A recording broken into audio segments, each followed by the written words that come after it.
I'm going to summarize the research I have made in the past month. My tabs close automatically on my phone after 1 month. So here they are. Here are the things I was reading and researching. Sweet gum, an ancient source of beneficial compounds and modern benefits. This is to do with the fact that gums of all kinds of plants that I've noticed various substances they produce are very useful actually for creating waxes, mechanically useful things.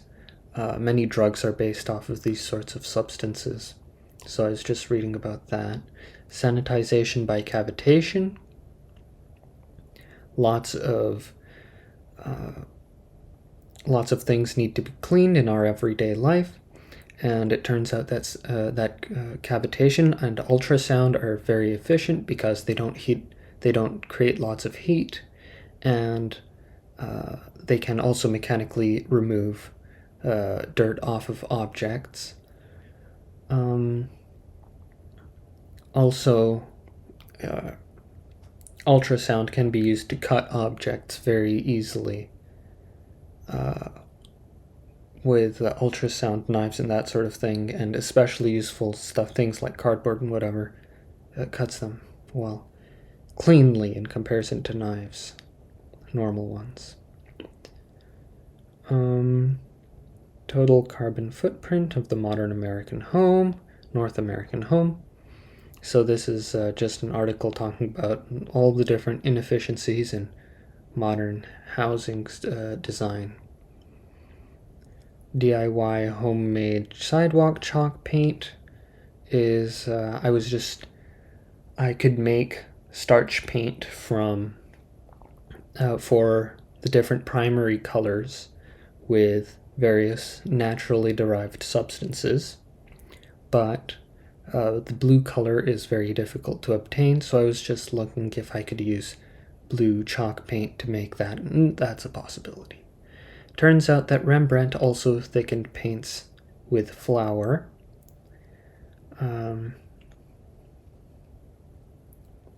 Acorn flour is a resource which is very interesting for me because acorn flour, if it's not leached, contains a high amount of tannins, which should reduce the amount it decays.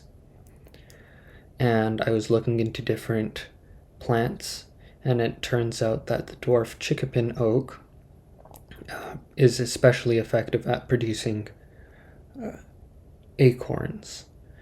So that's also useful as a food resource.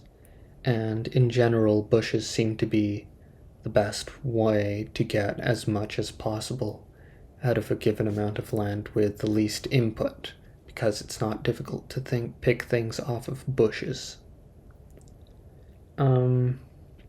Then another one, managing oaks for acorn production by the University of Missouri. They just talk about how to improve acorn production in forests. Oaks that have lots of trees around them that produce large amounts of acorns. You can thin the trees around them so that they have more space, and they'll produce more acorns, even more. Storax balsam, so that's just more substances from trees. Sweet gum, chewing gum, I was looking if it was latex. It's not latex, so it's not useful, but it's for creating rubber. An article about the antimicrobial benefits of natural materials in the workplace. Basically, it turns out that stainless steel, lots of things that we think of as very sanitary, actually aren't that great at destroying or reducing habitat for microbes and various dangerous things like that. And they have tannins and things like that, so that reduce the chances for various microbes to exist on them. And and so that's related to the acorns. They also contain tannins. Yeah. And then black teas also contain these tannins, so you could create teas to help preserve various objects. Natural products, antifungal agents derived from plants, that's related. Various plants create substances for use against fungus developing, which can be useful in preserving materials.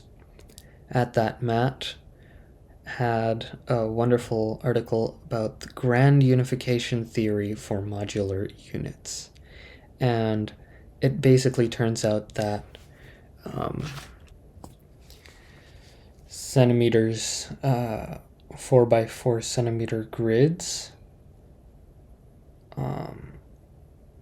and 4-inch grids happen to line up pretty well in between metric and imperial units, which is very useful for creating a universal system.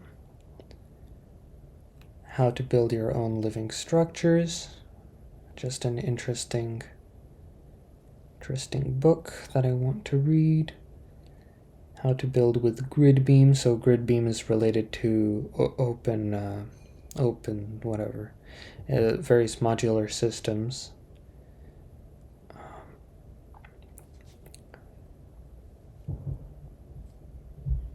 About insulation, so this is about using recycled materials for insulation.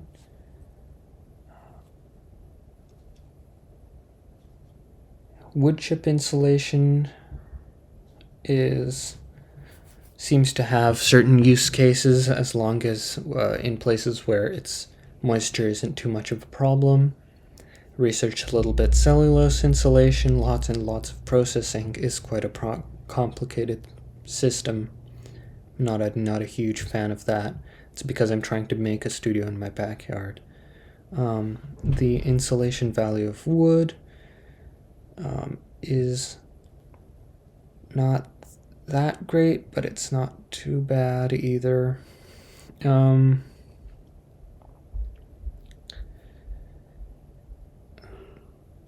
About cork insulation, so cork seems to be a pretty good option, but of course it's not possible to get it in our climate. That much of it, like Douglas fir produces cork, which is useful, but it's in limited supplies. I was researching the Ainu leaf houses. So the Ainu of northern Japan built their houses. Basically, the entirety, including the walls, were thatched with various leaves. So that gave me inspiration for one of my projects. It also has quite good insulation values, of course.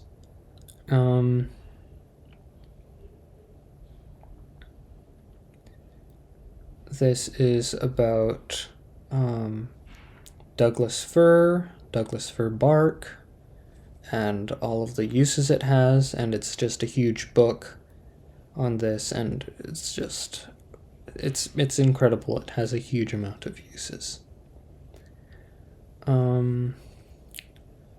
Double pane window insulation, I was looking at how effective that is. Not very. Cordwood construction is very flexible, so that's why I'm seems to be quite a fan of. I'm a fan of that. Easy to create curved shapes. Straw, clay slip, board and batten building. So this is just various systems for building naturally. Clay infill systems. Wood chip and light clay. So it's just taking advantage of the insulating values of wood, but just using very low quality wood for that. pine resin per acre, I was just trying to figure out how much pine resin I can get for every pound for every amount of land with pine trees, and you can get about 6,000 pounds of it per hectare per year. So you can figure out how much there is in every acre. I wrote it down somewhere. Bayberry is a wonderful plant that produces waxy berries, which can be used for creating candles or probably also for creating castings. Pine knot torch, I was just looking into different old-fashioned lighting technology and the flammability of various materials. Turns out that pine sap is extremely flammable, but of course it's not ecologically friendly. What material has the highest R value? So, oh yeah, R value of charcoal. Charcoal is quite a good insulator, and then I looked into biochar as thermal insulation, and that seems to be a very interesting material because various waste cellulose can be burnt in a gasification system and turned into biochar, and the natural porosity of wood and different things like that can be used to the advantage. It can be mixed with clay to create a type of mortar that has about the same insulation value as wood, which was used. Some people used it to make insulation for a house, and the wonderful thing about that is that it doesn't go bad. Nothing eats the charcoal, and it's just a perfect accumulation of carbon. It's also quite simple to do, and it's a byproduct of creating fuel, which could be used for different things. Wood gas. Densified wood, it turns out it's extremely strong and fairly lightweight for its strength. And it's not that difficult to do. There's a guy on YouTube who did an experiment, and he was successful. Looking into the production of cellophane, quite complicated. Cardboard, various cardboard construction. Cardboard is a very useful material, especially the higher quality stuff. Paper clothing, paper yarn, washable craft paper, and there's researched the Japanese traditional methods of making paper yarn. It seems fairly simple in comparison to alternative methods of getting fibers, and can be created from basically any inner bark from basically any tree. Also, I found out that the Germans made paper-based clothing in the First World War, which seems to have the advantage of being very inexpensive, but also they often put the paper around other higher quality fibers inside, which is interesting because it could be used as some sort of a sacrificial layer in lots of technologies such as sails, where a huge problem for the reason why sails have to be thrown out is because of chafing, and if you could have sacrificial cloth that costs barely anything, could make it much more viable, much more long-lasting for use in commercial transport. Vegetable oils, alternative vegetable oils. So I was just researching different vegetables and what oils they produce.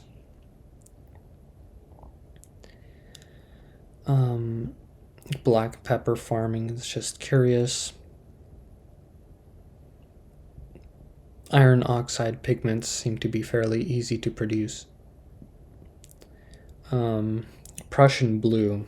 So basically the entire color wheel except without very bright colors, can be produced with iron-based substances, are basically harmless, including Prussian blue, which is amazing because you can create photos. You can do a photographic process with Prussian blue, and it is complicated to make it, but not too complicated. And for photography, it isn't nearly as expensive as silver film, although the exposure time is kind of ridiculously long. But it could be used. You could recycle regular film and use it in combination with the Prussian blue, or just use a very strong beam of lasers to because lasers actually aren't very complicated to make, especially the ones with argon gas that produce UV light, to create UV light, which is what activates the Prussian blue reaction.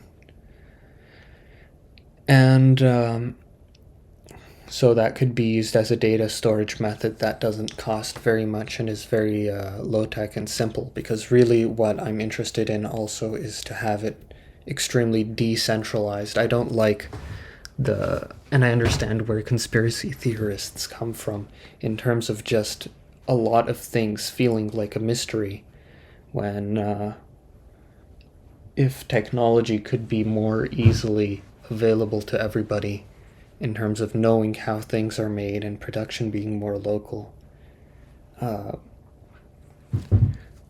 the people would have a much more control in every aspect over their own lives. Zinc sulfide.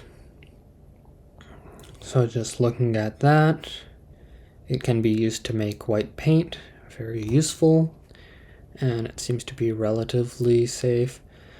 Marble dust for white paint. It can also be used to make paints thinner. Not thinner, but to spread them. And it seems to be very, very interesting material. Marble, of course, can be produced from seawater through electrolysis. So that's interesting. Also,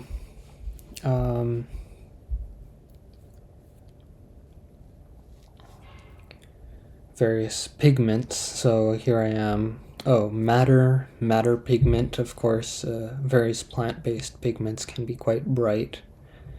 Madder produces a beautiful red color, if I remember correctly.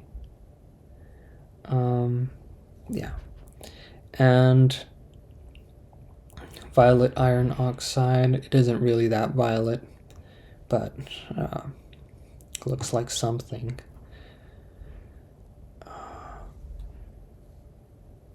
This weld dye, so this is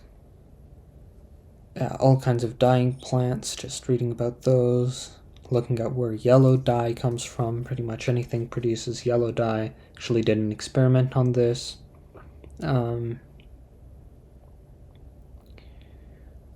Picking some yellow dyes and producing that. Mordant's fixative, so I was just looking at there's an iron-based fixative that is very easily to produce, or mordant. And dyed sawdust as a pigment, so turns out it's used for wood inlays, but I was thinking in general the easiest way, without having to rely on mining and for all kinds of complicated chemistry for producing the pigments, could just dye white sawdust, very light colored sawdust, and produce very bright colors from renewable resources that a lot of them don't actually fade very quickly as long as they're kept away from sunlight. Walnut tree. So walnuts, the English walnut, is extremely effective at producing walnuts, which are edible, which are I love walnuts. I was looking at different hydroponic grow mediums. So hydroponics is useful for growing various exotic plants that don't belong in our environment, that could be potentially invasive inside greenhouses at a much higher density, so you don't have to take up as much resources overall to produce the same amount of stuff. And there are all kinds of different mediums, and some of them can be produced fairly locally. Various things. I have a book on windmills and other renewable energy sources. So the traditional Iranian windmill, which is thousands of years old, Panamoine windmill, very simple, can be only really used in fairly high wind speed areas. I was looking at how long tar paper lasts as a roofing material. Isn't very good for that. Turpentine. I was actually looking into roofing materials quite a bit. Turns out that slate, over the long term, slate is really good because of its also being super low maintenance. Then green roofs can be pretty good as long as PLA plastic. I was looking into that. It turns out there's a company making PLA plastic for use as a film underneath the soil, used for a green roof. And green roof, as long as the plastic is protected from the sun and erosion, it could in theory last a very long time, not take that much energy to produce in the first place. Then just wood plank roofs, surprisingly, are extremely effective for the amount of energy that's put into them. But they do need better maintenance, just to be cleaned every once in a while and giving it a coat of tar.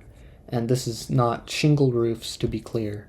It is traditional plank roofs, as made in many places, basically everywhere around the world traditionally, but especially in Northern Europe, where my ancestry is from. Turpentine. Turpentine is very useful, could also be used in airplanes as a fuel instead of kerosene, and is produced in quite substantial quantities by pine trees, so it might actually be beneficial to letting it just evaporate in the environment. Le Bon's thermolamp. So this is a wood gas generator to exist in the household. Of course, antiquated design, not very efficient.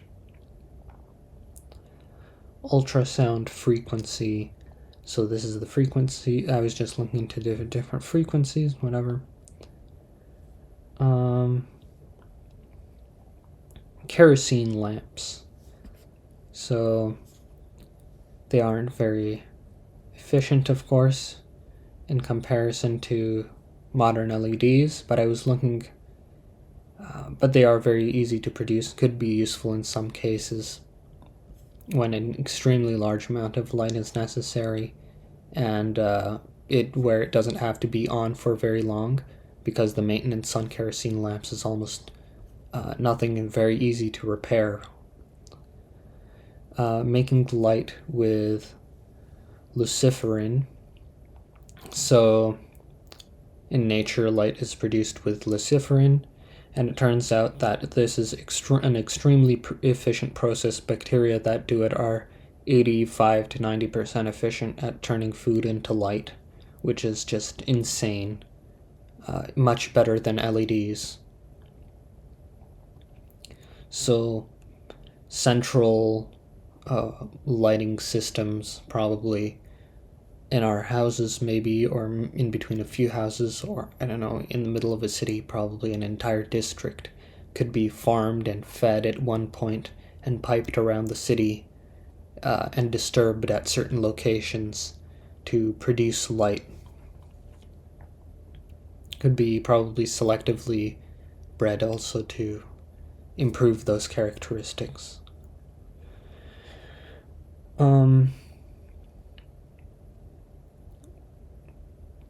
Meters per second to knots. Oh, so this is for average wind speeds on Richmond, where my grandma's farm is, looking into putting a windmill there.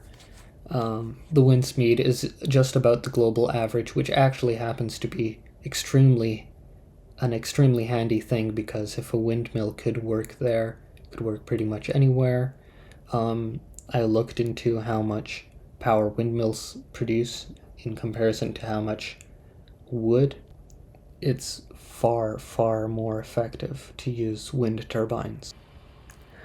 I also looked into pulverizing, burning pulverized coal in a boiler. Of course, old technology, probably will still have some uses, but not coal, but charcoal. Anyways, it's basically charcoal has found much better use in insulation, in my eyes. Lacquer paint. So, I thought probably you could paint with lacquer. It's awesome. It dries almost instantaneously, or like within a few hours. So, yeah, it's a thing. Case and glue. Darren Wick, this wonderful website, did an article on case and glue and using it for creating a composite from it and making materials from it. And I don't know, I'm gonna look into this more. It's just amazing technology. I'll even write down a little bit. But basically, you can use case and glue together with a fiber, and it creates a composite material that is very strong and very lightweight. Here we go.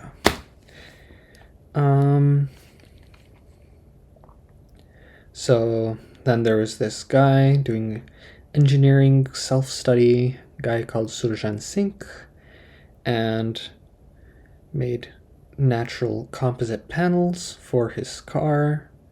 Just one panel, not a big deal, but the interesting thing, someone did the experiments, does have some issues, will go bad, but probably can be improved with tannins. Maybe incorporating certain salts into the mixture could reduce the chances of it going bad so quickly. Maybe covering it with homemade lacquer.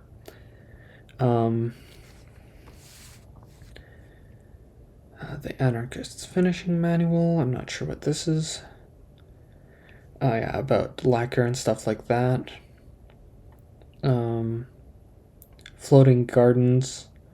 So there are floating gardens in Myanmar, there are floating gardens in Mexico, very productive, and I'm just a huge fan of canals. They're a very efficient way of transporting goods that's also very easy to use, very easy to produce a boat in comparison to a car. So, 155 Fahrenheit. Oh, this is me just calculating something. Liquids and gases. Oh yeah, trying to figure out, find a fluid that's useful for a heat engine that works at a very low temperature. Of course, there's compressed CO2, but that requires quite high pressures in all parts of it. So I was looking at the boiling points of different fluids. I settled at diethyl ether, but it's also quite a nasty compound.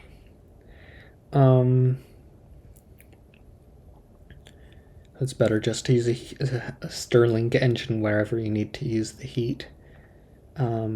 Turns out that Stirling engines, I was reading in a different book, Stirling engines, there was this design, and they initially used it with pressurized air, and then they switched it to hydrogen, which has a significantly higher, like magnitudes higher, heat transferability, and only 1.5 times efficiency got higher. So there, I guess, isn't that big of an improvement. So air is everywhere and takes almost no effort to get. Polissoir, that's technology for putting polish with wax. Soap polish, looking into different polishing techniques. I guess you could also use soap as paint medium, which would be kind of interesting. Dairy sheep milk production. Of course, cows take up lots of land, and sheep are very good at consuming seaweed. And turns out that seaweed is substituting 1% of a cow's diet with seaweed could reduce its methane emissions by like 90% or something. So really, don't really see the issues with cows.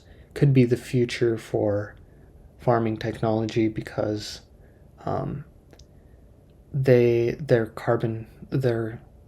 footprint on land in terms of how much consumption they have. If you're using biofuels, they're much more efficient, and they produce themselves, and then at the end of their lives they produce resources, food, and everything.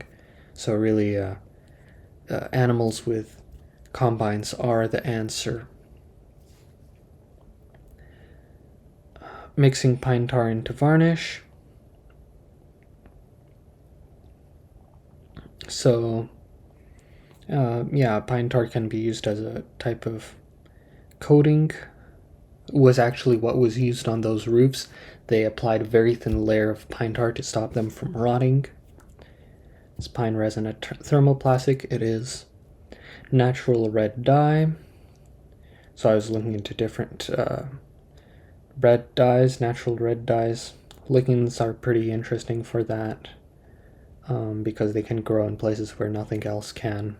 Probably it would be interesting to try planting lichens in unusual places, like just bits of concrete foundation that are poking above the ground.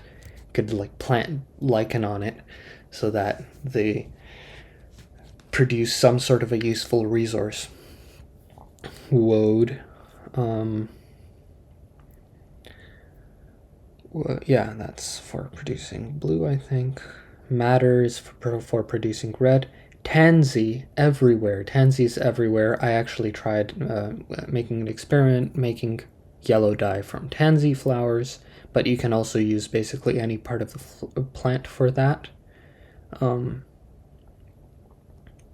it's also an invasive weed, I think. Indigo dye. Yeah, indigo dye is very light fast, lasts basically forever, so if Prussian blue is out of reach, well, and it's Prussian blue is not even a dye, so as far as I'm concerned. Oil used in first photograph, so I was looking into that. This type of light sensitive bitumen isn't very efficient. But yeah, I'm not sure. I'm still interested. I'd like to do some experiments on that just because cameras are such a useful technology. It would be lovely to be able to make one after a nuclear war happens, I guess. Gilsonite. A form of asphalt. Yeah, I was just looking into... Oh, gilsonite. They make a very interesting type of... coating on metals. You can basically put like a type of tar. The heaviest forms of tar can be pine wood tar, even from gasification, can be put on a piece of metal and then baked at about 400 degrees, I believe, for about an hour or something. Will produce just about the best possible finish on metals. Yeah, binds very well. Bitter gourd oil. Oh yes, so tungsten oil has lots of unique properties, especially useful for waterproof varnishes and coatings. in contact with water. It also doesn't degrade very quickly. It's very good for all kinds of uses, but the issue is that it only grows in warm climates, and we don't live in a very warm climate. It freezes over the winter. So, bitter gourd, which is an annual plant, also produces the same oil as tung seeds. So, I found that out by looking into what oils tung seeds produce, then looking into what what other plants produce this, and it turns out one of the few plants that does is also edible, and it's called bitter gourd, and it's found in the seeds. So it's possible to farm bitter gourd for whenever. Tung seed oil is basically the only option, and it's impossible to source it from somewhere that has tung trees. But probably for a lot of these things, a lot of tropical plants can produce compounds that nothing here can, so maybe grow them in a greenhouse or something. How does wool dye easily? Of course it does. Hair also can dye easily, or basically any sort of a non-cellulose. The cellulose is harder to dye, from what I found out. Probably know a lot more. Anyways, craft process. Yeah, how they make craft fibers from wood, and yeah, it's useful, but also quite hard on the environment. I'm a huge fan of total works of art, like Yoko Ono's exhibitions. I was reading about Hermann Nietzsche, or whatever his name, and the Orgies Mysteries Theater. Just these awful examples, but I'm interested in that sort of thing also. So that would be a part of the attraction of going to this hotel, this country. Looking into the list of inorganic pigments, of all the pigments, it seems that copper-based ones are fairly easy to make, especially when it comes to the blue color. For some reason, that's very hard to make. Egyptian blue is fairly easy to make, in case all the compounds for Prussian blue take too much effort. For basically everything other than photography, you could just use something simpler, like where it's never going to come into contact with human flesh. You can use something like copper-based pigments, which red copper oxide produces red, quite a bright one, though I think it degrades. Egyptian blue, I looked into Egyptian blue, how it's made, and it's all fairly simple stuff. I wrote down the formula somewhere, but basically a higher percentage of like silica, I think, in the Egyptian blue produces a deeper blue with much less copper, which is what the Egyptians did, even though in terms of producing the most amount of pigment, it isn't a very effective way of doing it. But I guess I looked at the blue colors from either, and it seems that the Egyptians had something going on in their brains. Microalgal proteins. So I know that spirulina is not an algae, it's actually a bacteria, right? It's a bacteria-based thing, so it has lots of proteins in it.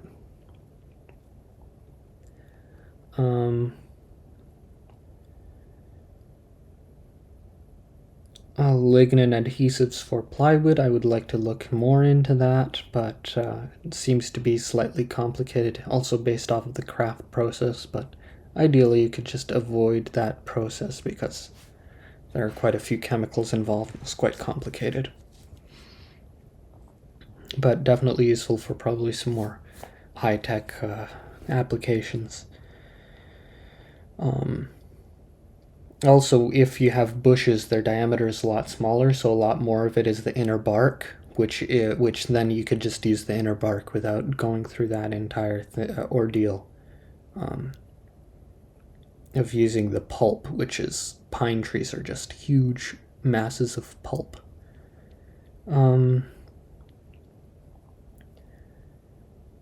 Turbo generation, yeah, from pulp paper production, joining strips of newspaper. Oh, yeah, newspaper yarn. It's a thing. Making yarn from paper. Of course, the Japanese way of making it from the inner bark is much higher quality. On the home front, oh, this was talking about German paper yarn. Plum tree leaf tea. Yeah, it's possible to make tea from plum tree leaves. Plum trees are fairly hardy. Can grow them here. Could probably grow them with fruit walls further up north. Dusky Arion glue. Oh yes, so there is a slug that produces a glue that's sticky underwater, and that is decently strong. And apparently it's just the most common type of slug, like garden slug, that's especially found in Europe. So, I've been looking more and more into this, to what different plants make and what different animals make. And it turns out that basically every animal, including slugs, which seem like a pest, can be a useful resource, especially if they're regularly, instead of just killing them, like taking them somewhere else and scraping the glue off of them, which they will produce, of course, to protect themselves. Filbert bush, so that's just hazelnuts, I didn't know. Some calculations relating to power, force, acceleration. I was calculating wind turbine things, aerodynamic lift generated by a wing, where is it produced? Of course, it diminishes towards the corner, but looking into it, it really seems like the disadvantages of having a square wing are quite minimal in terms of having a complicatedly shaped wing. So, just high aspect, like square shaped wings are probably the most efficient. Sails for wind energy, of course, sails take up a lot less material than panels and whatever. And I have a book about renewable energy. One of the things was quite interesting was that those old-fashioned curved panel sails, though they move at a much slower, much higher torque rate, which is useful for mechanical power directly used, which is of course much more efficient than having electricity turned into mechanical power instead of just using the power directly. And apparently well-designed versions of those simple, like, curved metal panel ones that are very dense, like lots of panels around the entire diameter, can be pretty efficient, almost as efficient as the modern style ones. And it turns out that, especially for smaller windmills, shrouds produce a huge advantage. So, Cretan sail windmill, easy to take down the sails in high winds. Cochineal natural dye, looking into natural dyes. Vine plants from Siberia, Siberian clematis. So I was just looking to cold hardy plants because probably when the weather will change, we'll move further up north, where things cost less and humans aren't as prominent. Honeysuckle, beautiful plants, of course.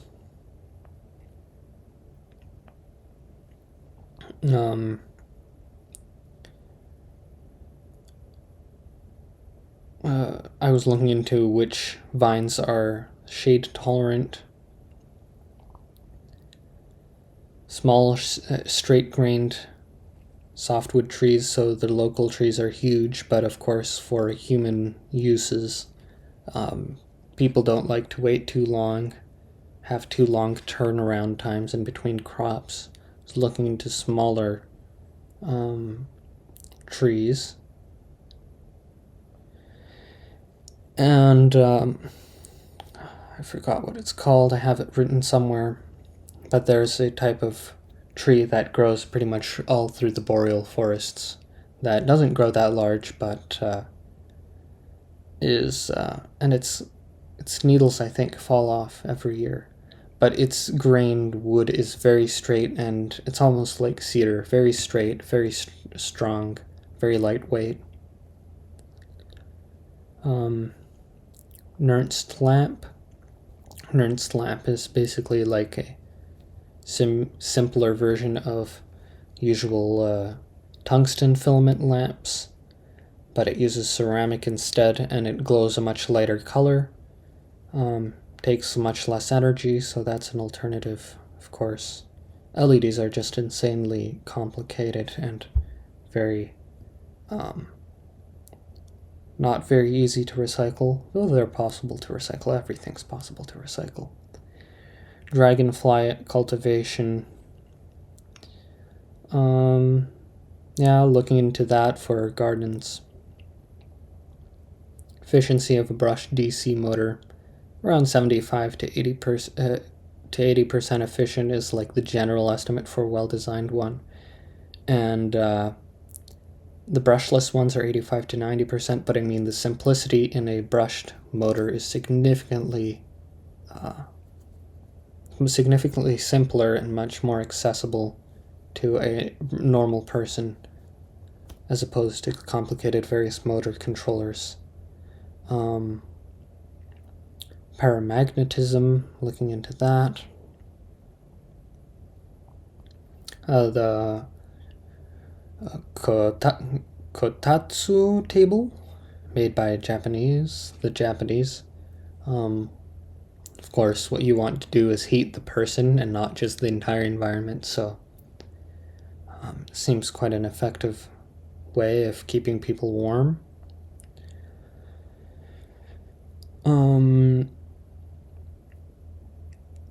Silver dollar fish. We have some silver dollar fish on the farm, so I was looking into what they eat. And it turns out that they eat leafy greens mostly, and they can grow quite large, so I was thinking maybe in the future I could get a larger tank for them and possibly farm them by changing the water out every once in a while and feeding them various leftovers, because they will produce food from it much more efficiently than our chickens will, like meat from it. And also fish skin is much more even, so it could be used for like a leather for something. Low-Tech magazine is of course a huge resource for me. So it's talking about the small wind turbine. Embodied energy. Intensity of adobe construction is very low. So adobe houses are quite sustainable, especially when you have wind turbines, because the amount of energy you get from wind is much higher than the amount of energy you'd get, at least in our climate, from plants. It's different if you have a Stirling engine and a solar concentrator. But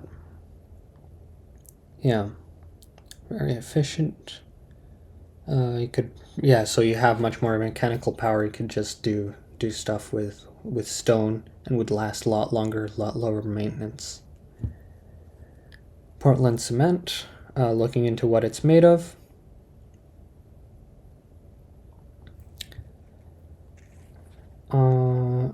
Non-hydraulic cement, so non-hydraulic cement, burnt lime. Burnt lime can also be used as energy storage. Turns out it's quite an effective way of doing that. I'm surprised nobody really talks about it, because the energy density of burnt lime is basically the same as a lithium-ion battery.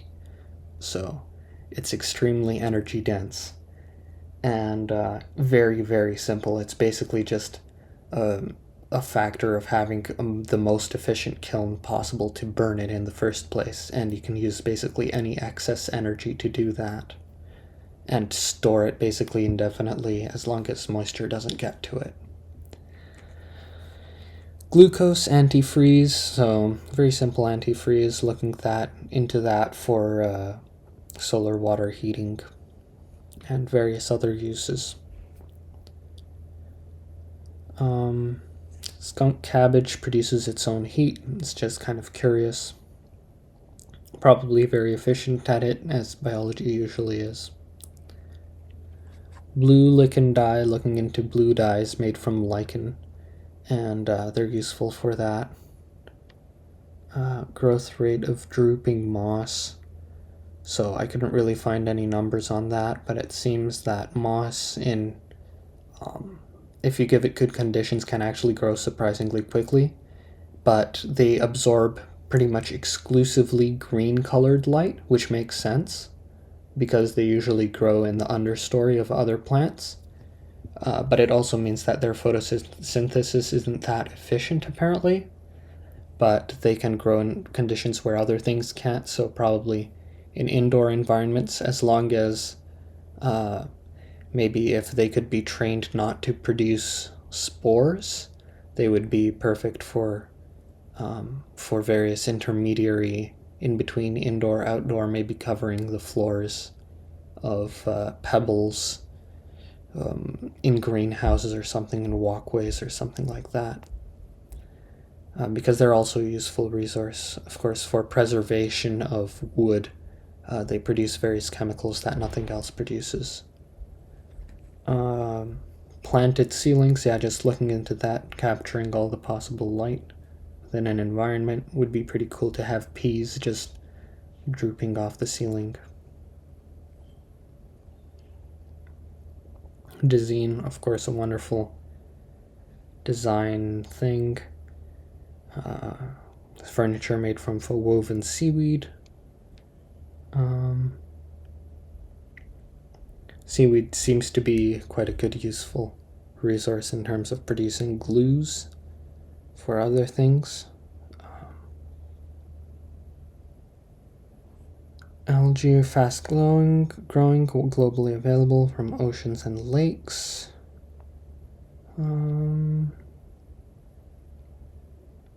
Agar-agar soluble in, so I was looking what is agar-agar soluble in, and at high temperatures it's dissolvable in water, but at low temperatures it doesn't, so that's interesting to know.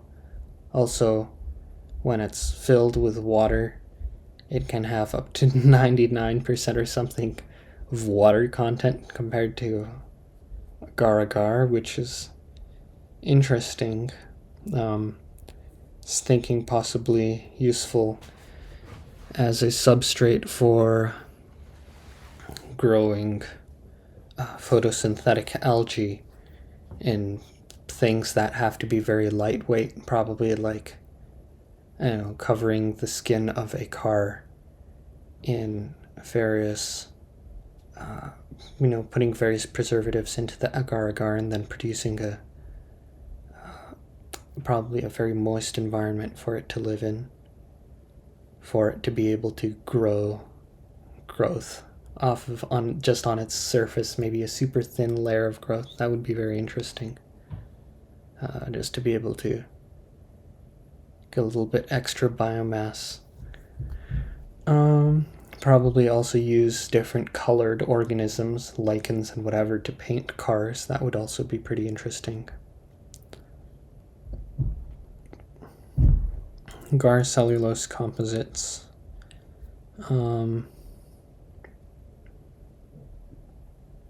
So those exist. Agar-agar lens. So they were researched into being used as a flexible lens. That could be very useful because then cameras could be made much more simple in their construction. If they don't have to have very complicated lens assemblies. Also, agar-agar, of course, takes much less energy to produce in the first place. Zooplankton are extremely sensitive to light, so I actually had this strange idea of possibly using them as bio-light sensors, as possibly just feeding an extremely small amount of zooplankton in a certain area because they're very, very small, and just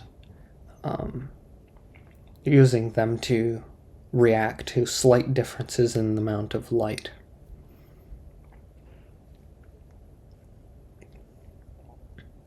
Simplifier is where I find some interesting ideas. One was about lubricating grease, made from wax and a few other things. He ended up using some sort of a paraffin or something, kind of Ruba wax, but would probably be able to substitute that for more common types of wax. Castor oil. He was using castor oil in that. Unfortunately, that's a tropical plant. You could probably find some other plant in the north that does something similar. Zinc bromide batteries are very, very simple to produce and are quite energy dense, similar to lithium ion ones. You can produce one in your own garage, so I'm a huge fan of that technology. Also, they last a lot longer, but they can't keep their charge forever, so they have their own drawbacks. But probably, if I were to design a society, I wouldn't be using lithium-ion cells because they are very complicated. Zinc is also possible to bioaccumulate, so that's interesting. You don't need large quantities for a battery to work.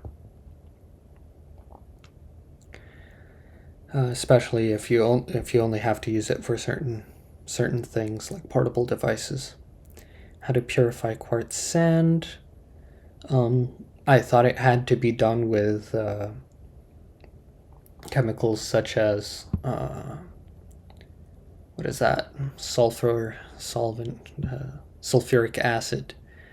But it turns out that you can get almost 99% efficiency just by using a magnet and just washing it in a very specific way, like you wash gold or something. So that's very interesting. Lifting body aircraft. So I was looking into that because what I'm interested in is something like a bush plane that could land pretty much anywhere at a very low speed, and something that could also glide around, just using thermals, no fuel. Booze from wood, so it's possible to ferment wood to a certain extent, get a little bit of fuel from it. Just regular ethanol actually is also possible to produce in very small quantities. Not just methanol, which is the awful stuff. Steam engines.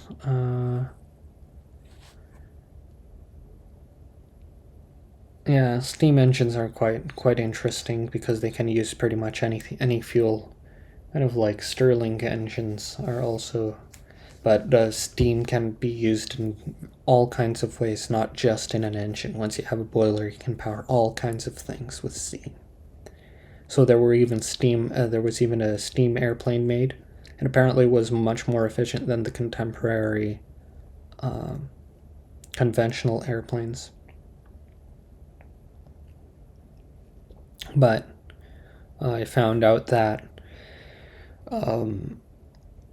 if you farm algae, their oil content is so high, especially certain type of algae, I'll come to it later, that produces the same oil as in fish oil, so that could probably be used for coatings, because I know the First Nations people used fish oil for their paints, specifically from the roe of salmon, but It's one of two components in fish oil, and I know for a fact that fish oil dries, so I'll need to do an experiment on that. But fuel efficiency of an airship versus an airplane. So I'm a huge fan of airships. It's really a shame that people got so spooked by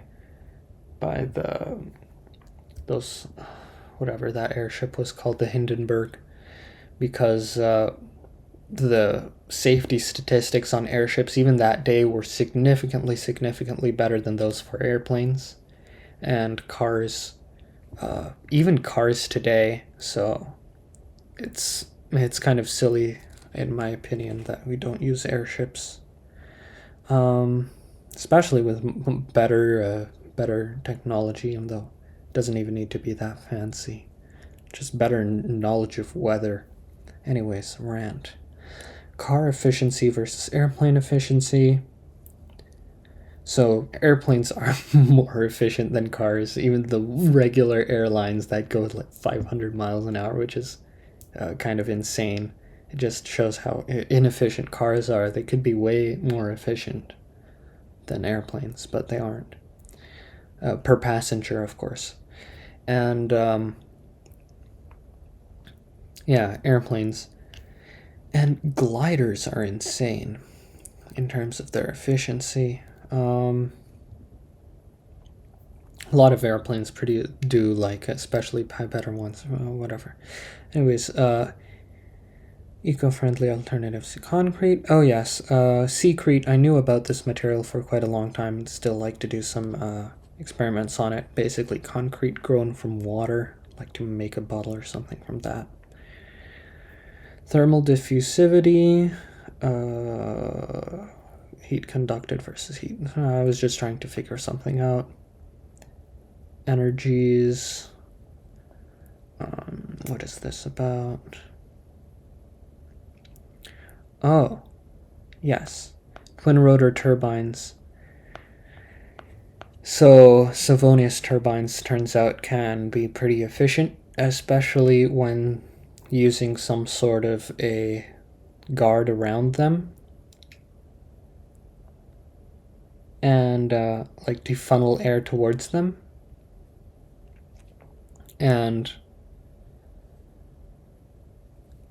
yeah, they're very simple, so that's the advantages of those. And not half bad for small applications. So they don't deal with the tip inefficiencies that usually plague those other wind turbines, and various guiding plate systems that have been developed to guide air towards the turbine, right? To improve the performance of Miscellaneouses. So maybe I'll use that on the farm. Because it will also have quite a bit of space behind it, so that could be useful for maybe creating a tower for docking, I don't know, something. Small airship or something. I'll build a small low-tech solar panels. So I'd like to revisit this technology, because it turns out with bioaccumulation some of these rare earth materials aren't that hard to come by. Because those early solar panels their efficiency wasn't that bad. And the guy who made it didn't even know that it was a solar panel. It just turned out to work that way. It was a photoelectric thing. Homemade solar cells aren't very efficient.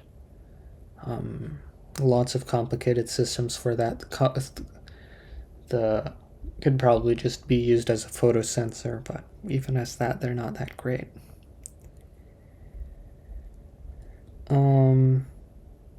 Yeah, very ineffective. Copper solar cells, yeah, just simple. Selenium. 9,000 milliamperes, 2 watts. Copper plate solar cells. Miscellaneous type hydrokinetic. Oh yeah, so this is just water turbines in flowing rivers and stuff like that. They used to be quite common, especially around cities like Paris. Boats that would have mills on them.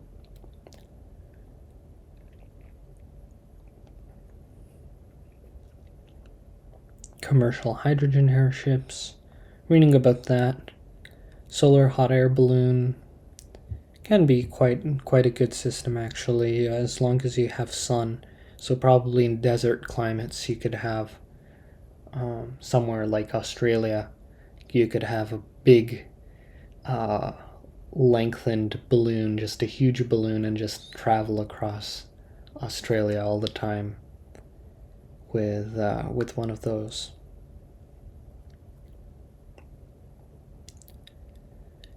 Nitrogen gas density. Oh yeah, this is me just researching air weight, researching airships, gas bag vehicles for carrying wood gas around, or methane around.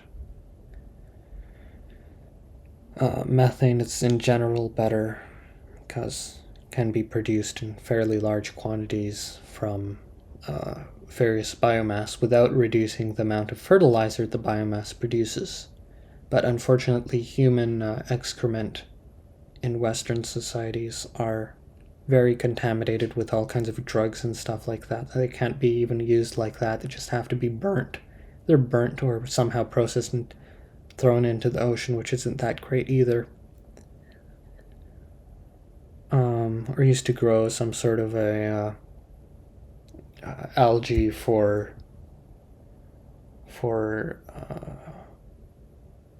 biofuel of some sort.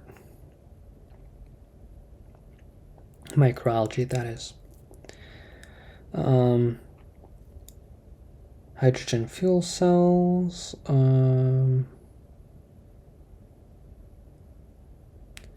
Yeah, hydrogen fuel cell. Hydrogen isn't that great for as a fuel as it currently stands, but could be better. Deaths by transportation. Making helium from hydrogen. It's not possible at any useful scale, even though it's not even necessary because hydrogen isn't that dangerous. Its explosive capacity, which I read about, isn't that high even in comparison to methane or gasoline as used in our cars. It's just a fear factor thing. Spirulina yield per acre. So usually it produces about 15 tons of dry mass. It isn't actually as great as algae is at producing biomass. Algae seems to be able to produce more than spirulina. Plant algae, that is. But spirulina produces large amounts of proteins, which could be useful for making glues of various sorts. Seaweed farming, I wasn't able to find any information on that, but later I did eventually find what I wanted. Glass greenhouse glass greenhouses last about 40 years, but probably can last a lot longer if you take care of them, so I'm pretty confused, but I should eventually do a life cycle assessment of just a very, very rough estimate of how much energy it takes to build a glass greenhouse. So assuming it gets destroyed every 40 years, how much it takes of energy to reproduce the glass panels used for it. And maybe, but probably if you have so much oil from algae for creating coatings, it probably wouldn't be a problem to just repaint the metal every year so the metal would never go bad. Glass is the hidden gem. Yeah, so glass is not a problem to produce. No bad chemicals involved necessarily. Easily recycled. Same thing with metal. But of course, wood is better. lifting gas, coal gas, ammonia. So these are different lifting gases. And ammonia seems to be interesting because it's not very flammable, but it is still flammable and it's just so toxic, so it's not worth it. It's better just to use hydrogen. Glider launching off water. It's possible to have a glider launch off water. Really, most human centers are around water, so air-supported structures, so making lighter structures that use less materials. Inflatable sailboats. Yeah, all of them are fairly simple, nothing very interesting, but that kind of makes sense because inflatable boats aren't. They are durable mechanically, but they have their issues. Early Zeppelins. Yeah, I was looking into what they coated their things with. Eventually, they used some sort of a combination of gelatin and latex and something else. But early on, they just used rubberized cotton, which seems to work okay. Then they eventually used gold beater skin made from the intestines of cattle. But in general, the intestines from all kinds of animals are a very useful resource in terms of how waterproof and how tough they are.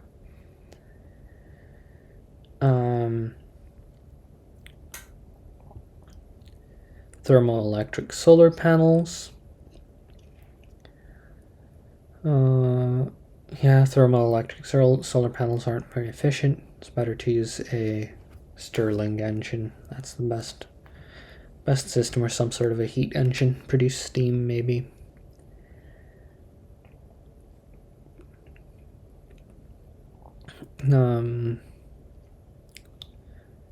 Inflatable solar concentrators. Quite interestingly, NASA is making inflatable structures in space. So I'll look into that more eventually. Inflatable antennas and whatever. But space travel, of course, can be done efficiently with solar sails, but they take up a lot of space.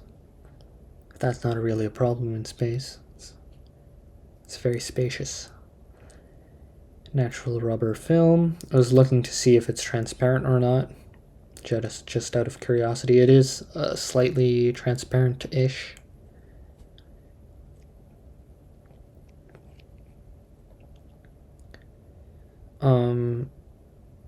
They're creating some sort of a composite with latex and cellulose and cornstarch.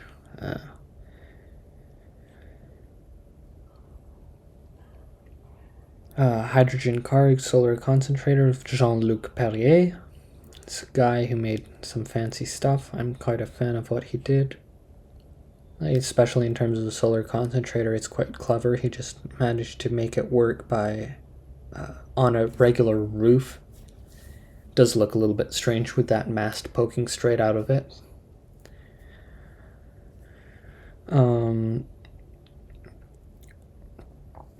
Oh yes, some interesting technology apparently developed by this airship company that only made a few blimps, I think, ever in its life. But I couldn't find any more information on this.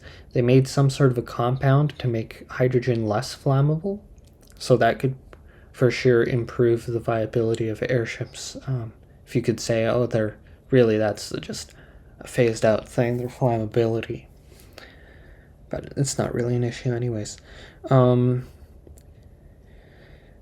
Hindenburg, okay. Oh yeah, looking into how blimps are made. Of course, much simpler than airships in terms of their construction. Simpler in some ways, more complicated in others. Can't be as big. But can also be deflated, right? So some different technologies, some hydrogen power stuff, chemical storage, various hydrogen chemical storage systems. I'm still mostly a fan of burnt lime as a storage system.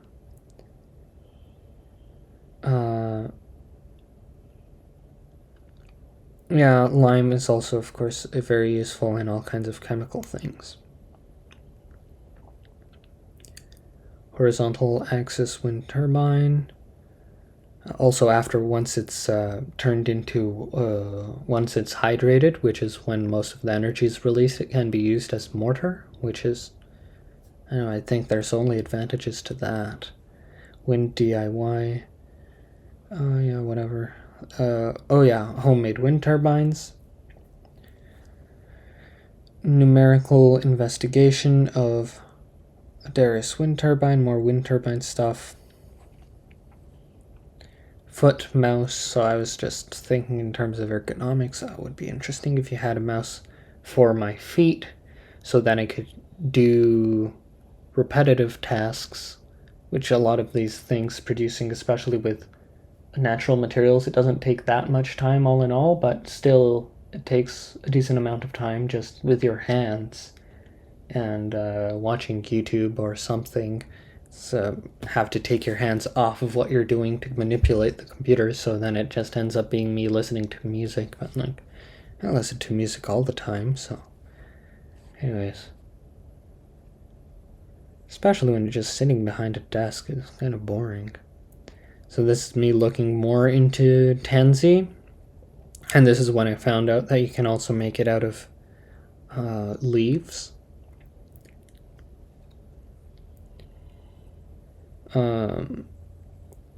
Resonance, so this is about how the physics of resonance shape reality. An article in general, there's an alternative theory to quantum mechanics that can explain everything through Newtonian mechanics. That isn't very popular just because it introduces some new factors and it doesn't necessarily have to work. And for all our purposes, it's basically the same. It doesn't make that many new predictions other than the possibility of. I'm not sure about quantum mechanics. I don't really know that much, but of anti-gravity apparently, because everything's can be explained with the movement of the ether, right? The vibration of the ether. Agar soluble in, that's again, I searched things multiple times. Collagen bioplastic, so collagen can be made from sea sponges, and sea sponges are much more efficient at producing collagen from much worse sources of material than using animals to produce collagen, and can be useful for different things. Can create various interesting fiber composites with collagen, and collagen is flexible. It's basically leather, right? So then if you tan it, I wonder if you tan it, it becomes like leather. But what I was reading here, and it turns out that you can make a biodegradable anti-ultraviolet film from modified gallic acid cross-linked gelatin. But basically it's like gelatin and the same stuff that gallic acid. It's like the stuff they used in for medieval black ink, that the stuff that eats away at paper over time a little bit, but of course makes very easy ink and is just like a type of tannin from oak galls. Cow milk.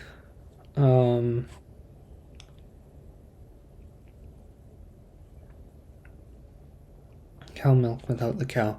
Oh yes, so I'll probably read into this more, but apparently it's possible to make cow milk with genetically modified yeast, which, I don't know, hopefully it's possible to get it from somewhere, but that would be extremely useful because then that would make the chitin, not the chitin, those composite materials much more accessible. But of course, if you use cows for a tractor instead of a tractor, then you don't really need that, or llamas for travel, or humans for usually for travel. And I'm a huge fan of funiculars. Like if you have funiculars up every hill, and Vancouver in general, just operating, people could use their bike to go everywhere, because the only hard part about riding a bike is riding uphill. Cadmium photosynthesis. Oh yes, this is absolutely amazing. But some researchers managed to make cells, and you'd think cadmium is the super toxic thing, but it usually is. But they fed cadmium and another compound that contains sulfur to these acetic acid producing bacteria, and apparently they can do photosynthesis at about 80% efficiency, versus 8% is like the best usually achievable.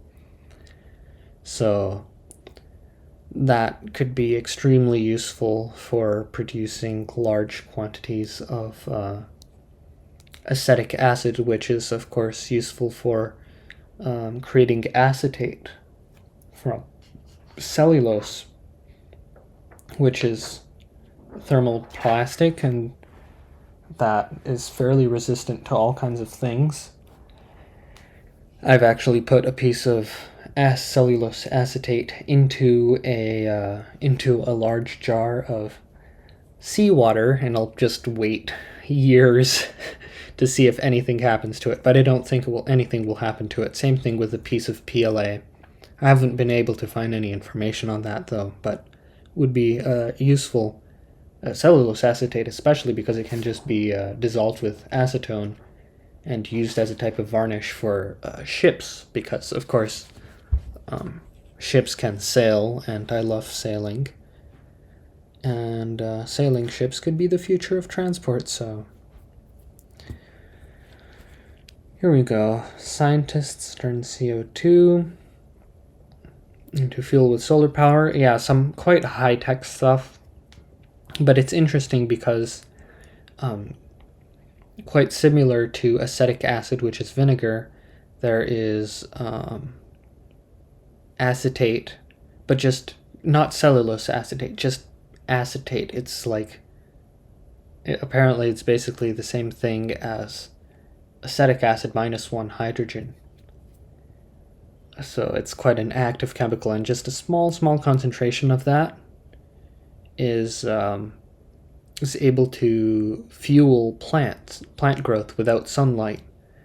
So in places which are very hot, very windy, like in Antarctic stations, or you could have a civilization in Antarctica which uses windmills to produce power that grows food for its inhabitants in the dark. But yeah, that's quite fancy stuff. And of course, then if you have no windows, you can make the insulation just perfect on all sides, right? Because even in Canada, northern Canada, the ground is permafrost. You can't use the ground to moderate your temperature or something. You just have to be insulated on all sides. And if you could either tap into that resource, that could create new habitat for humans. New beautiful place to live. Photosynthesis, artificial photosynthesis. So this is just talking about how you can use acetate to grow plants. And they grew all kinds of plants on it. It's quite a flexible system. There's some guys talking about the efficiency. Of course, using photovoltaics, they can get about 4 times better efficiency, but photovoltaics are very, very complicated to make, so I'm not that huge of a fan, unless there would be an easy way for people to make this sort of stuff. Acetic acid versus acetate. Yeah. Acetic acid in bacteria. Also, you could just feed normal bacteria to use one plant as food for an animal bacteria that produces acetic acid, and also decently efficient. I mean, everything in biology so far that I've been finding, like every process is like 80% efficient, 90% efficient. So these complicated chemical tasks are decently efficient. Hell, even I was looking into draft horses, and they say in terms of the fuel to, like, if you just had one working on like a full schedule and just all combined, it gets like a 20% efficiency, which is kind of crazy if you consider that it also has to sleep and it produces all of these other services and manure and whatever. Biocomposites based on cellulose acetate and kanaf fibers. So these guys made a composite from cellulose acetate and kanaf fibers, which are these similar to hemp, but grows much larger, but can't grow where we live, so it doesn't really make a big difference. Super productive, though. Very long fibers.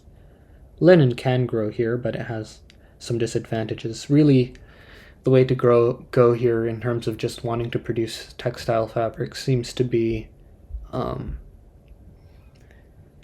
stinging nettle. It just produces so many services and is so nutritious, and produces wonderful fibers. And the waste of the production produces some of the best liquid natural fertilizer for plants, which could be used in to supplement aquaponic systems, or even not aquaponic systems, because aquaponic systems don't taste as good as stuff as grown as in soil, in my personal experience. Hemp versus linen. Looking into the differences. Linen creates a lighter fiber, so that's why it's used in canvases, right? Lighter colored. Solar impulse. The solar airplane that flew around the world. The amount of batteries it carried is insane. If it would use fuel, it could probably do that on a single tank of fuel. Huge tank for that, but most flights aren't as long as what it did, which is basically going around the world.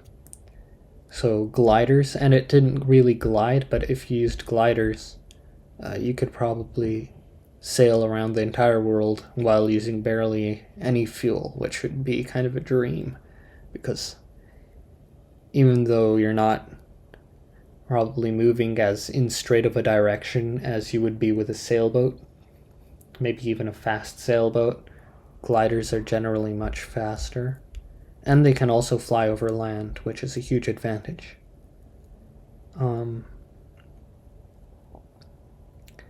So I kind of went on a tangent with that. Treated wood strength is comparable to carbon fiber. This is basically densified wood. It's fairly simple to make at home, it turns out, so I think I already talked about that. Densified wood, it's very, very strong material. I think it's even being looked into for use as like bulletproof material, which is amazing, of course, because if it can be produced at home and it's like a decently eco-friendly material, can be grown, so that's wonderful. Then people can defend themselves without depending on some external entity as much. biplane hang glider. So this is about hang gliders. I did some basic assessment, and it turns out that you can probably shave off a quarter of wingspan without sacrificing too much efficiency while using a hang glider like a two-wing setup, like 1/3 to 1/4. It's not that much less actually when using two wings stacked on top of each other, but the amount of strength they get in return is quite significant. And probably take off at a lower speed. So, I don't know. Would be amazing if the plane could just fly like a kite instead of having to actually stop just a little bit of wind, just, I don't know, 5 kilometers an hour, which happens almost all the time, could just keep a plane aflight. Yeah, just insanely slow airplanes. And in terms of sweeping wings, I found out reading in my book about airplanes that there was a prototype airplane that, instead of sweeping the wings on each side in opposite directions, like creating an arrow to improve its high-speed performance, what they could also do, which turned out to be just as good, is just nobody did it for some reason. I guess it just looks weird, looks wrong. But it's much simpler. Just with a single hinge, the entire wing, just a straight wing, turns to one side. And the speeds they could access are, of course, much faster. So if you'd have an extremely slow airplane, but you could sweep the wings over to one side, then for gliding in just one place or just catching a thermal to glide up, you could just straighten the wings and wait for you to get up, and then when you need to actually move forward, you could sweep them, and like instead of going, I don't know, 15 kilometers an hour, you could already go 40 kilometers an hour like a car, or 60 kilometers an hour with a swept wing, just because it's so large. And yeah, I looked, even though I've yet to do the calculations, but to my super preliminary, just looking on top of it, it seems that if you'd have wings the size of an airship, that are filled with something that's lighter than air, like possibly natural gas as fuel, what is it called? Helium, not helium, methane. Your wings could weigh just about as much as air does, so they'd weigh almost nothing. And you could fly very slowly, but of course I'm not an expert on this. I need to actually do some calculations and then ask someone who knows something about this. That's about everything here, though. Anyways, will be electrolysis. Oh yes. This is about turning acetic acid produces ethane and carbon dioxide, and after electrolysis. And the amazing thing is that ethane can be used to produce polyethylene plastic, which is of course awful generally speaking. And it seems that PLA which can be produced from milk or a variety of other sources, can be doesn't really degrade in basically any environments, but if you need polyethylene for some reason, here you go. Ethane, yeah, so that's me looking into that. Solar cells made of.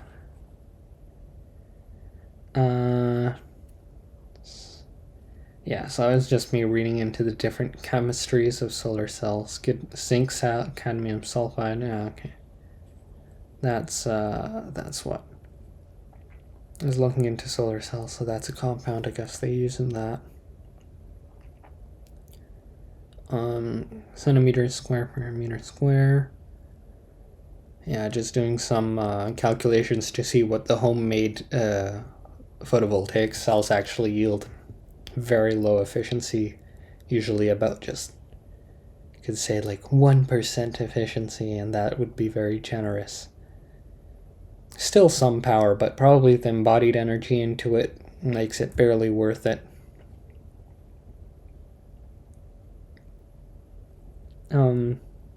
Copper solar cells. Yeah, so I was just looking into copper solar cells. Though Panasonic's solar cell made from thin film copper, which I saw someone else make, but they reported a 6% efficiency, which isn't bad. Especially that the amount of copper they used and the fact that it's a thin film solar cell means that it could probably be applied extremely thinly over various surfaces. And as long as it's painted over with a coating of some sort of oil or something that protects it, could last basically forever, produce trace amounts of electricity. Yeah. Maybe enough to, I don't know what would even be used for if you'd be using biology for your lighting. So.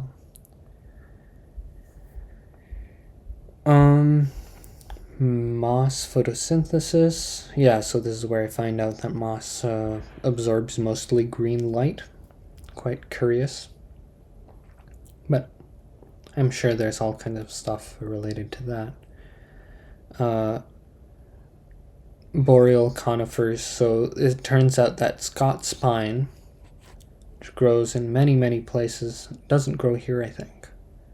But there are different pine species here. I wonder if they do the same thing. But they have a very interesting system for surviving cold weather. So recovering from frosts, which allows them to grow faster than other types of trees like Norway spruce or something. Because they start producing right when temperatures rise above zero.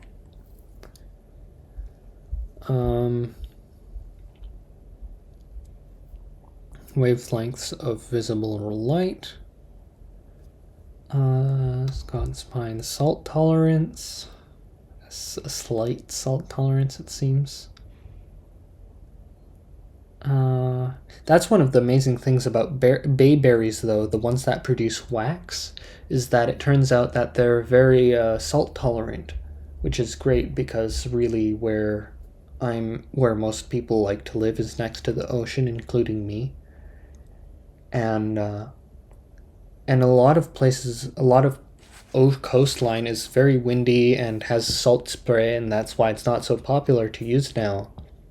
But probably with various grown marble structures underwater, probably supporting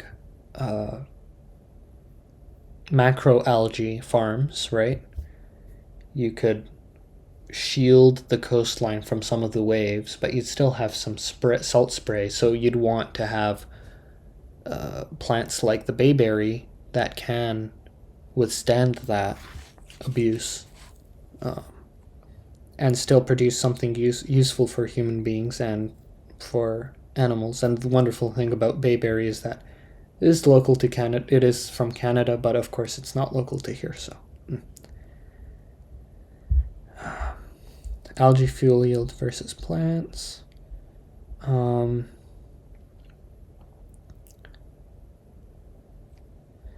yes, this is great. So it turns out that they're decent. This is from New Zealand, which is somewhat comparable to the stuff here. But it turns out that I was able to find someone that did some conversions, basic conversions. It turns out that you can get about 10 to 14 tons in a good location of kelp per year.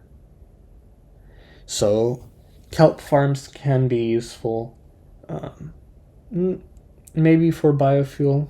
The amount of water they contain make that kind of useless, the amount of drying you have to do. But you could extract alginate from them and whatever and make produce quite a... That's dry biomass, actually, so they're quite productive. Also, planting. I noticed some people doing planting, I think, off the coast of Spain? Somewhere like that, Portugal or something, in the ocean. It's possible to plant corals, but apparently it's also, as with land plants, it's possible to plant algae, macroalgae, like kelp. So after the sea urchins eat the kelp, which they're doing at an increased rate nowadays, you could probably harvest some of the sea urchins, reduce the pressure on the kelp, then far away from where the sea urchins are eating at the kelp, you could probably plant new kelp to grow up for use as biomass.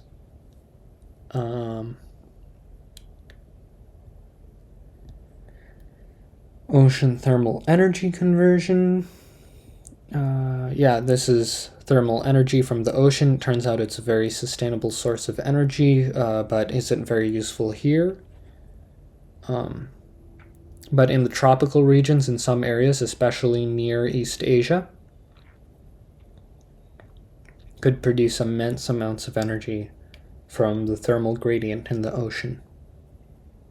And that's, of course, all the time.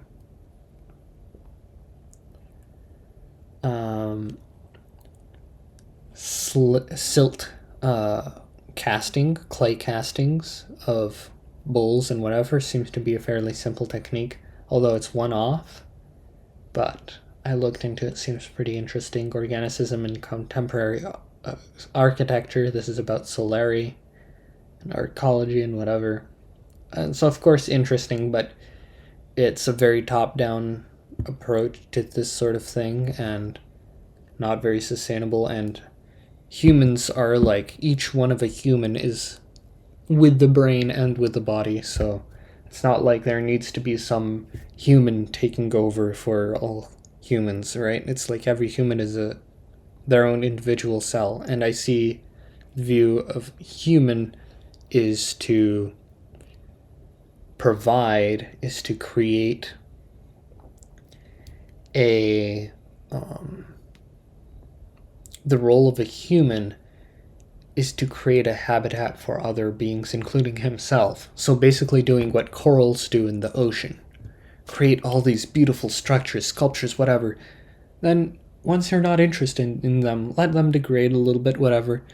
Initially, seed plants everywhere, so that it's all just creating habitat for new and more and better ecologies than have ever existed before, right?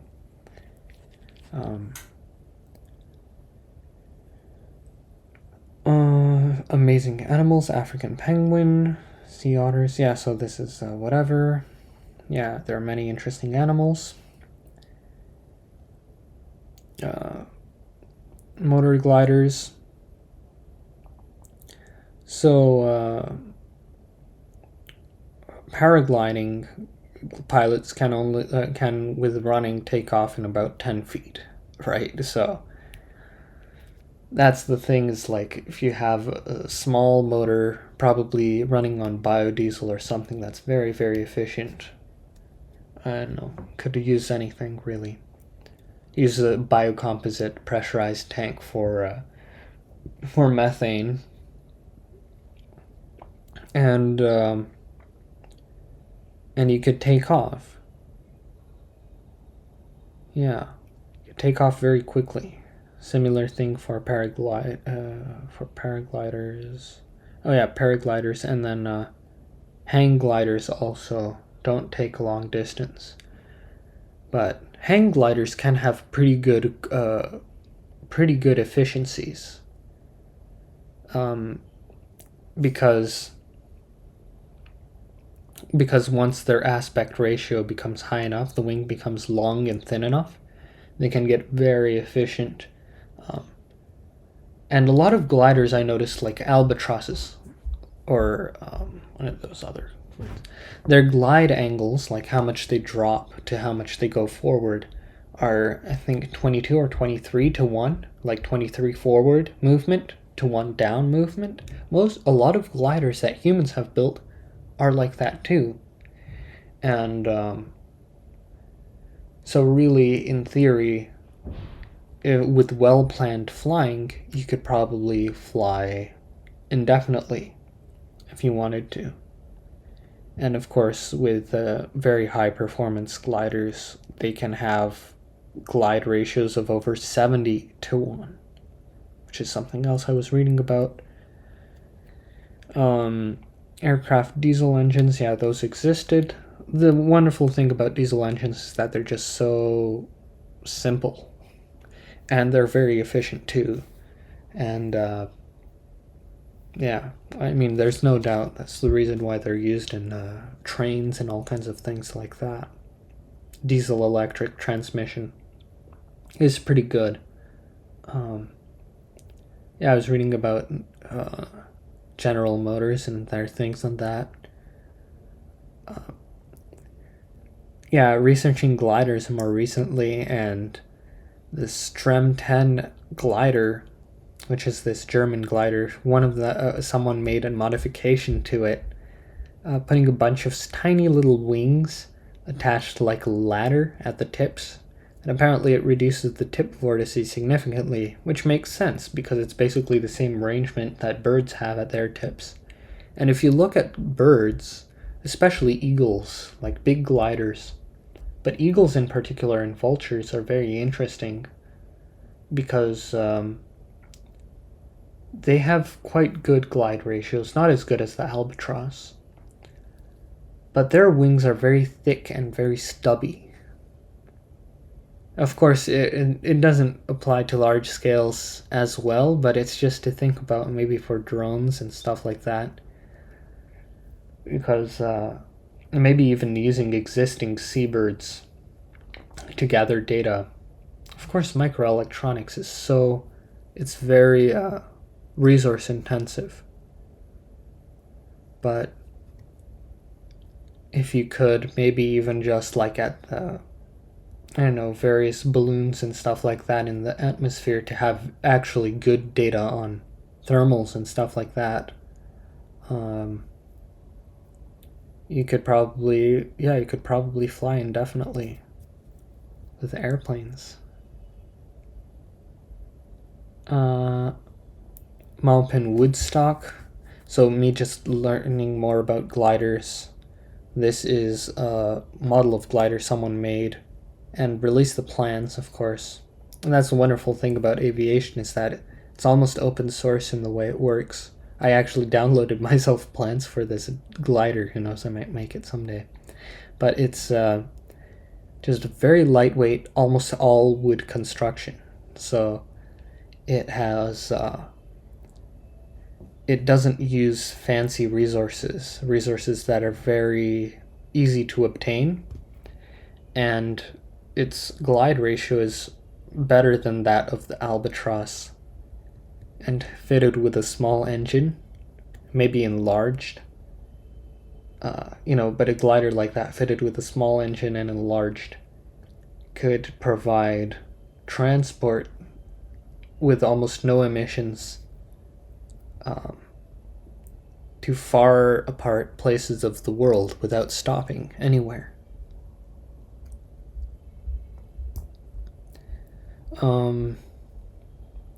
All cellulose composites. So this is very interesting. I've yet to read this one fully. But basically, they're dissolving cellulose partially and then pressing it together and creating these transparent, strong cellulose composites. Of course, it is quite a high-tech thing. Yeah.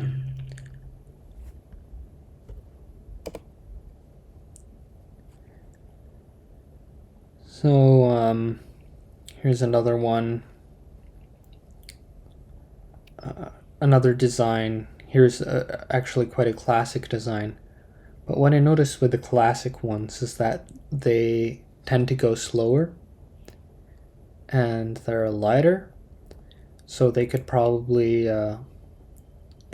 be used in a different way than the more modern ones. And what I noticed is that with some of the motor gliders, reading on my book on composite construction, is that they're actually more maneuverable than the small winged planes, and they require a very small amount of power. A plane for one person requires less than 30 horsepower. That's not a requirement, that's like a good amount of power. So while our cars, which move at a snail's pace through gridlocked traffic, require so much energy, it's kind of absurd if you think about it.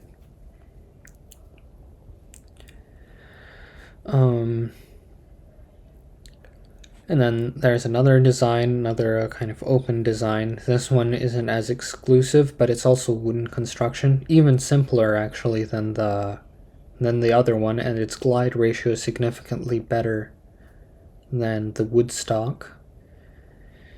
And it's only for one person, unfortunately, but I'm imagining you could probably make passenger versions that fly with small amounts of fuel and maybe take advantage of a few stronger thermals.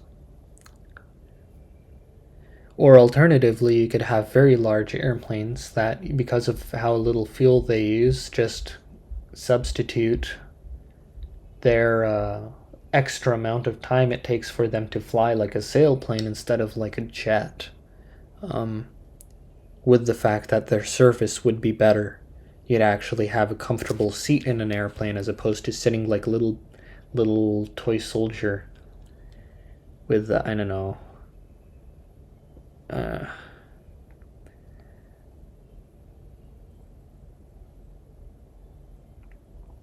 and here's more stuff about Woodstock gliders. Apparently it was one of the fastest ultralight planes in some sort of a race. Yeah, and here I learned that the glide ratio of an albatross is from 22:1 to 23:1, and like its best glide ratio, and the Woodstock glider gets 24:1, or even better sometimes. So, and then the other one gets something like 30:1. So, Hull Cherokee 2, another glider design, very lightweight, covered with canvas like they did in the olden days. And there is this airplane, I forgot its name, but it is able to take off of water. But conventionally, the water planes have a lot more drag because of how they have those steps at the bottom of their floats to be able to get rid of surface tension and plane. But instead of planing this plane, what it did was it basically it uses hydrofoils underwater, and its efficiency is insane. It's a fast airplane, and it gets 50 miles to the gallon. Most cars don't get that sort of efficiency, cruising on a highway even. So,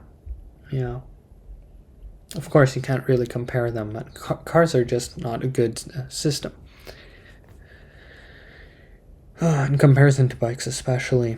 Wood transparent to radar. Yeah, wood is basically transparent to radar, so individuals having primitive wooden planes with tiny engines would have quite a small radar signature, so they really wouldn't be lagging behind those fancy militaries with their fancy jets and with their insane spending and evil plans. And their maneuverability would be better, and there would be a lot more of them. Frigate birds have to find ways to... Oh yes, frigate birds. I couldn't find any data on what their glide angles are, but I'd assume they're fairly similar to the albatross, maybe actually better. But they fly over the ocean non-stop. So most gliders fly over land. This flies over the ocean. And so basically, in theory, it's possible for a glider also to fly over the ocean nonstop without ever landing on the water. Frigate birds actually can't land on the water. It's impossible for them. Their wet feathers will get soaked and they'll die. So it's possible for airliners to fly in between continents without using a single drop of fuel. In theory, probably. I don't know. But the Solar Impulse 1 wasn't able to do that. But at the same time, they weren't trying to fly it like a glider. They were trying to fly it like an airplane, right? Using solar power. But you could probably use a small amount of biodiesel or something and achieve similar performance. Of course, but big planes can't take advantage of small thermals, so because they can't circle in such small radiuses.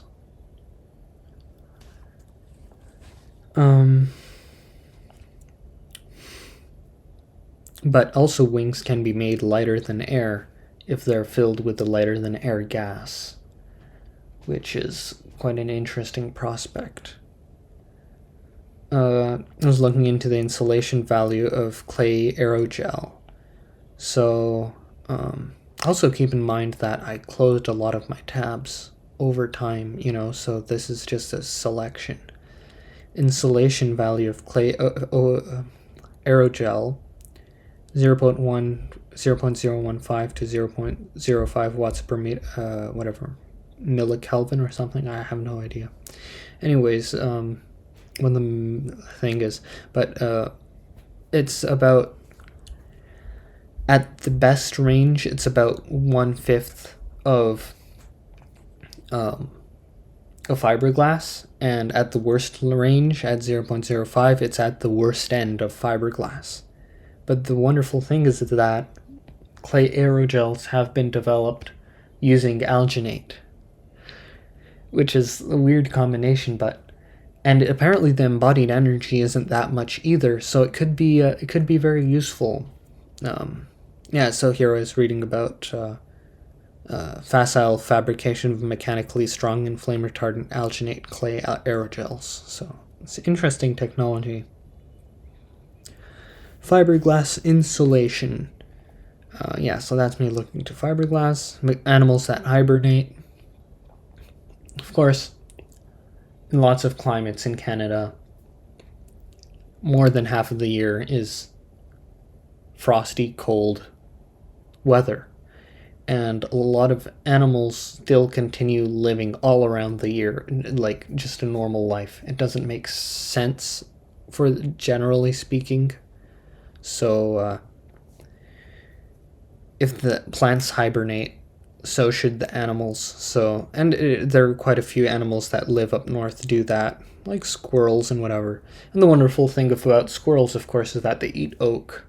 They eat acorns and various fruits and stuff like that. So nothing goes to waste.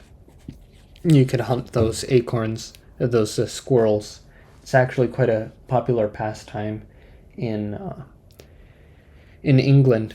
And that's the thing about like animal abuse and that sort of thing. I was listening. There's this wonderful guy does on a just small sailboat. He goes cruising around. That's what I also did with my friend, part of a sailing club.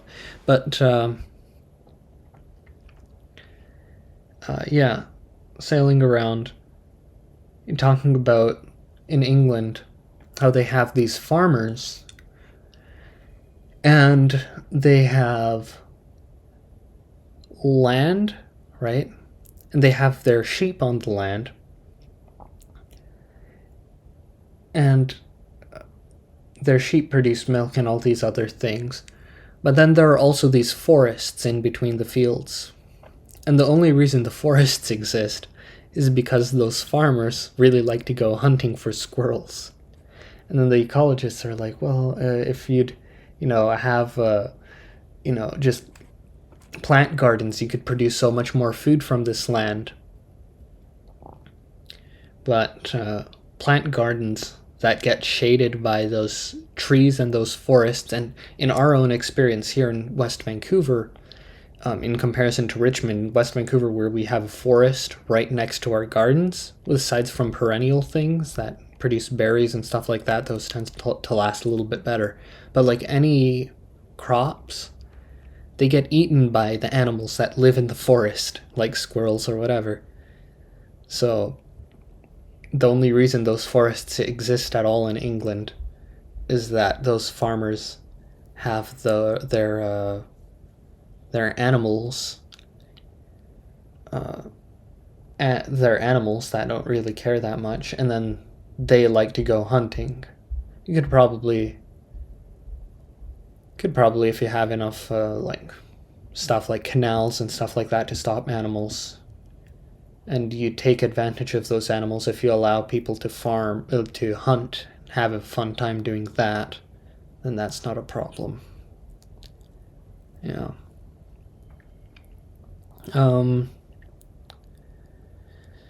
Which diesel engines are the most fuel efficient? Just looking into that, but really the best ones on the market are 50 to 55% efficient, which is kind of insanely good. And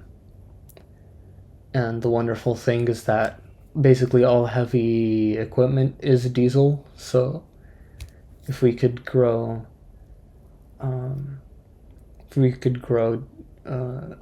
microalgae that produce oil on our farm, we would only have to produce like if we produce 1 acre produces 5 tons of fuel, 5 tons of oil. That's like a normal predicted outcome for a normal algae farm that grows those algae. And that also ultrasound is used, one of the best techniques for destroying the cell walls of the algae and separating the oil from the main like meaty part of it. And and 5 tons of fuel, you could power a generator off of that or something. I don't know, an airplane, a car, a car, which is useful. And is relatively simpler and has a better range, but probably also a bicycle, much better, or a tractor. If especially as a small community, you wouldn't want to, if people don't consume that much animal products, probably wouldn't be enough demand to have a cow. And people, it's too much time to raise plants are okay, but animals take a whole nother level of care. So if you could just hunt for a few animals every once in a while, get a little bit of that animal. Then otherwise, if you have to have a tractor or something, existing tractors or even simple open source designs still use combustion engines that could easily run off of diesel, right? So, and then I'm on a rant again. Here we go. Heat pressed beetle shells. Is it possible to keep algae frozen? It turns out that with a small amount of alcohol, I think they use methanol, which is the awful alcohol, the one they make from wood usually. It's possible to keep algae frozen, like in a semi-frozen torpor kind of state, which I guess is useful for science, but also useful for spreading better algae around the world, because algae don't produce seeds that you can easily package.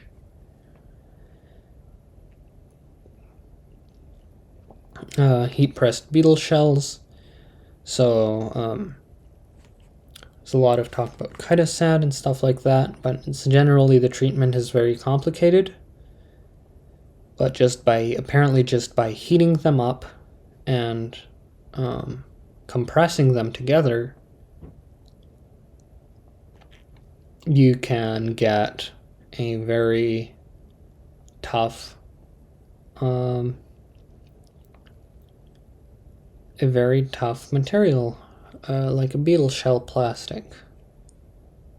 And that's chitosan is the thing with chitosan is that it's very resistant to water. That's why a lot of things like snails, insects, of course, like squid beaks are made of chitosan. So I think that's what it's called. Anyways, just heating it up and pressing it together apparently makes a bioplastic, which is a lot simpler and a lot better for the environment than trying to use sodium hydroxide or whatever to like leach certain compounds out of it and then to dissolve it somehow and whatever, reform it, get rid of the solvents, whatever. Rather complicated. And then I was just researching the aspect ratios of different gliders, of planes to gliders, because I was thinking it would be useful if you can somehow have planes that wings that fold up somehow on a regular like bush plane, right? That could land pretty much anywhere. Something like a Piper J3, just a simple plane. But then to have a way to extend the wings so that you have much better gliding performance, and so you could use less fuel. Because ultimately the goal is to have as much as possible, because materials in the end seem to be a lot less energy intensive than fuel in the long term. More labor intensive, but less energy intensive. And there are going to be more people, so there's going to be more labor. And with wanting to have lots of stuff, people can have much more fantastic lifestyles if in a post-carbon future, if the things they use are immensely efficient and they are much more independent, if they can produce a lot of those things by themselves or with just the help of someone and the huge amount of information that is openly available either in a library or in the internet, which hopefully the fabrication of microchips and that sort of a thing will become more accessible in the future, because as it currently stands, so much of it is dependent on this super high technology that only a few people have the knowledge to make, and online it's very difficult to find the information. So that's interesting.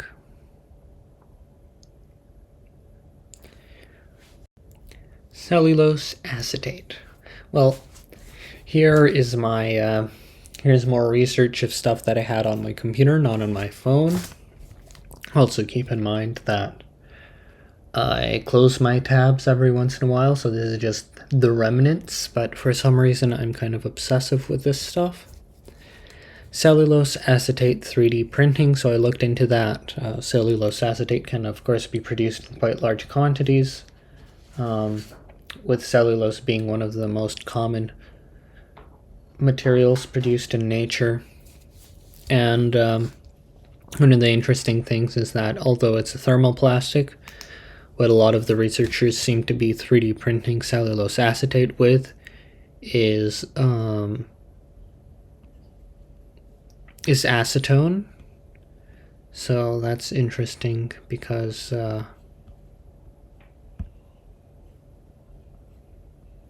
it's I don't know. There's lots of stuff going on.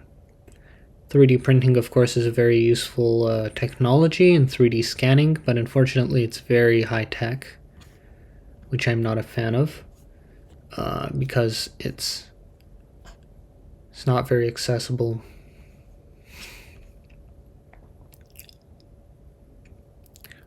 Yeah, so lots of interesting stuff is going on. 3D printing with chitin. The Miscellaneous wind turbine. So this is just some basic information on the Miscellaneous.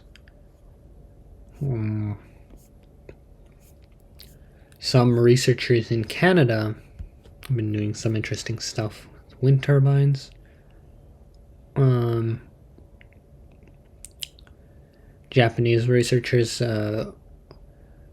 researching what happens if they open and close orifices in front and behind the turbine, have it adjustable, and it turns out that by adjusting the surroundings of a wind turbine, by manipulating the fluids around it, the efficiency and the amount of power it can produce can significantly improve, like 5 times, just by having like a plate that directs it towards the wind turbine, and another few times by changing the shape of orifices in front and behind it, so which is interesting. Here we have these fancy things. Oh yes, I like various esoteric things because they usually have some sort of weird ideas, that just extremely general ideas, and sometimes just the style behind all of it, behind the presentation of the information, is very beautiful. But because really I think we're attracted in general as humans to the mysterious and the unknown. And although some religions say that, you can't know, like we're existentialists. We can't know anything, really. We're completely blind, really. The other ones are like, yeah, we're blind, but we can open our eyes to this entire world of knowledge. Actually, we know everything. We just don't know it yet, Like, just look at these diagrams and these weird things that are going on. So, but really we don't know anything. But that's not really the truth. The truth is in between is at the edge always. It's like it's an infinite compromise, right? Like both ends of the scale have to be true, but usually one is more true than the other, but then the other is still true. I don't know how to explain it, but there's this, various interesting explanations of metaphysics and the nature of reality and that sort of thing. Zinc hyperaccumulator species. So zinc is very useful, like for example for those bromide batteries, certain alloys with copper. But it's not that easy to get anywhere on Earth. That's the thing with bioaccumulation, is that it accumulates materials that are in trace quantities in the soil, right?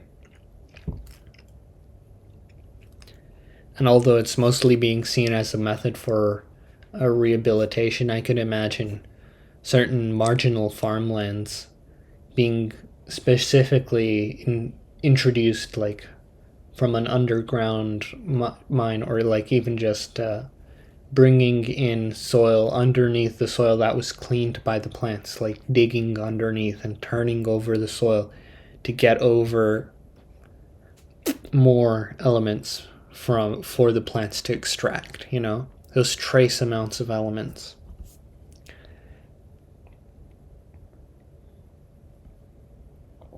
Diesel electric hybrid efficiencies, and it's just handier, I guess, and much more flexible to have that sort of a system. Hydraulic transmission is also useful, mostly where things need to have a lot of force and very slow speeds. I mean, industry has most of these things figured out, but it's still interesting to kind of understand, at least at a general level, how these things work. Belt CVTs, there are all kinds of different designs for CVTs. The simplest one is just two cones that are slightly narrower at one end, slightly larger at the other, and just move a belt over the two of them to change the gear ratios.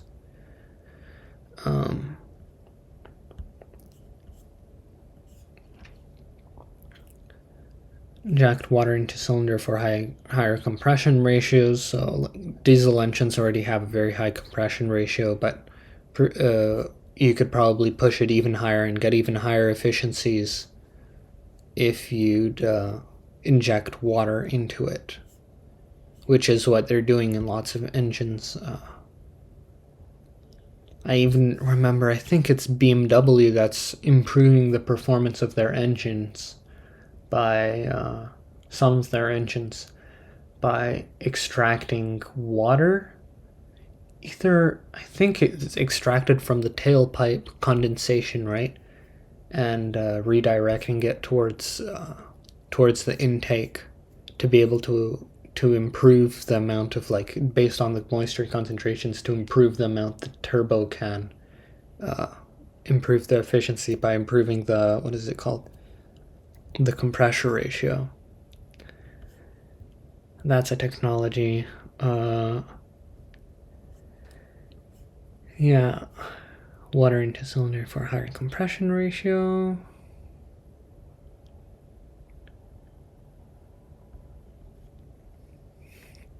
The anaerobic decomposition of wood. So,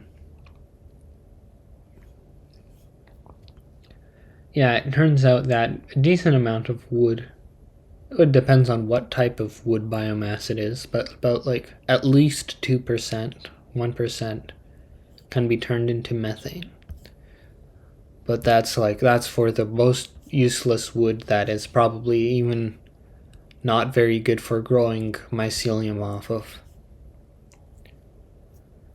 Mycoglia is mostly water, other than water, the mycoglia. Oh yes, this is me researching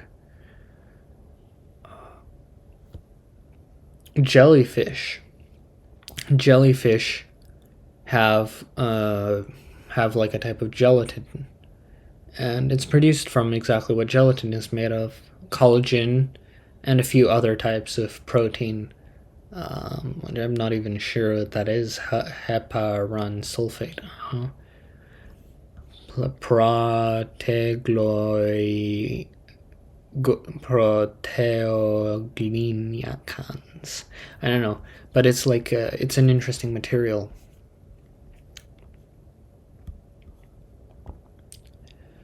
Here I will go through my Safari search history.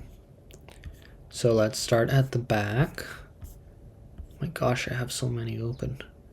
And let's move towards the front. So not going to skip YouTube. We'll do YouTube separately. This is, of course, an epic summary of everything I've been doing.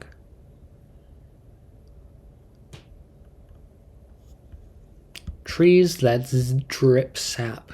So I've already spoken about drip a lot of sap. So I've been talking about different things like that. English oak doesn't do that a lot.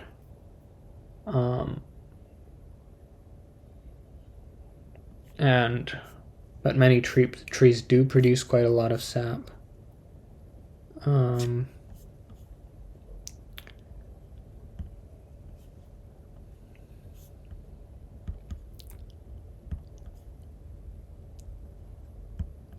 And I closed a lot of them at once, so.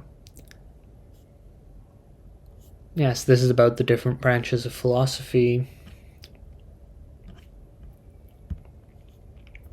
Sod roof.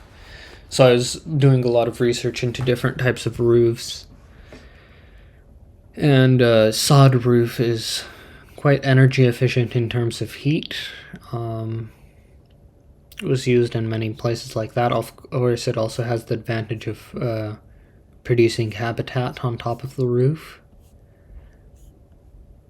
But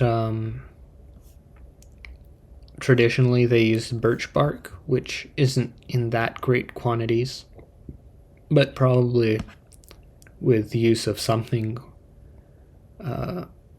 more durable, like PLA, for example, they could make sod roofs last a lot longer. And even so, birch bark does last quite a long time, but not as long as plank roofs. So I'm quite a fan of plank roofs. They're very clean design, but they have to be sloped north, because if you have them sloped south, you're just losing a lot of potential for photosynthesis. Paper birch. So it's me just researching different types of trees. So the last one I was researching here was paper birch. Of course, very useful.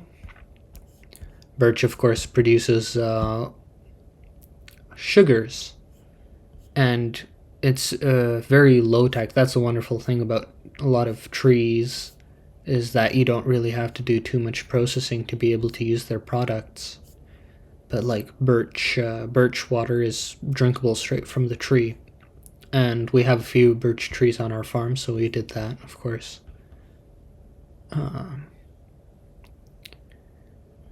Walnut oil versus linseed oil. Walnuts also produce oil, and their oil dries, so that's useful. But if you can grow microorganisms to do that same function, you can produce a lot more oil. That's the thing, is that most land-based organisms don't produce a lot of that. They produce mostly structure in terms of cellulose, which is very useful, and lignin, which is also useful, but not nearly as useful as cellulose is. Oh, they're all useful. Salicornia, yes, I was researching that. Can grow in quite cold places as long as it's in contact with ocean water, which is generally always above freezing. And Salicornia. Salicornia is edible. Its oil actually is also usable for as a drying oil.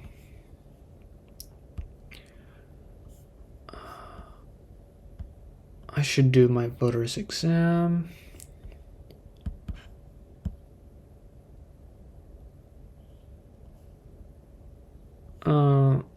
Pine wood / pine. So this is just what is it?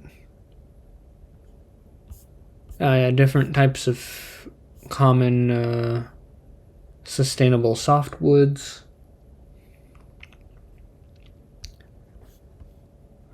But basically all trees are useful, especially willow. Willow produces those small branches, right? And then willow bark is also useful as a fiber. Tapping pine tree for its resin. But yeah, pine trees can produce quite a large quantity of resin. And turpentine, which is very useful. Natural gums. So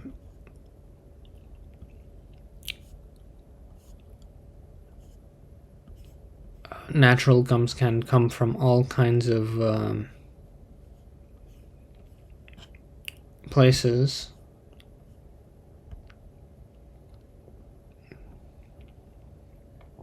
Sundarok, so these are different things like that. Three Sisters square root foot gardening.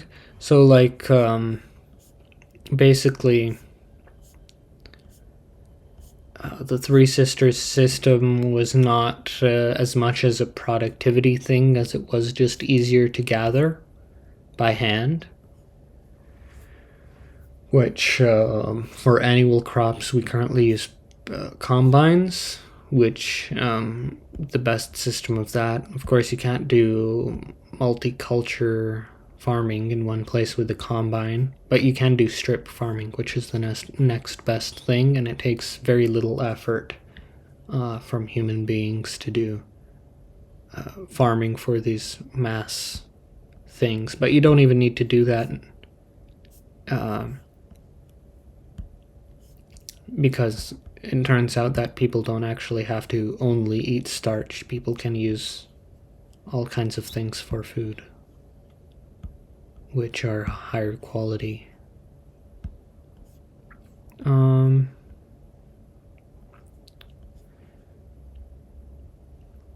What is karst? Oh yes, me researching the various karst ecosystems. I downloaded a guidebook on that. Karst in British Columbia. It describes where it's found, how it forms. There are countless caves I'd love to explore. I would love to explore. Bone is actually quite an interesting material for building with. Bone.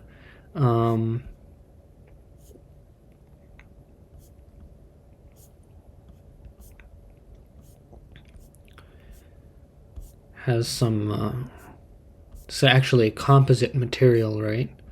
And I believe people can also build from bone. Build composites from bone. I believe it was bone and collagen. Kona glass. So that's local glass sales people.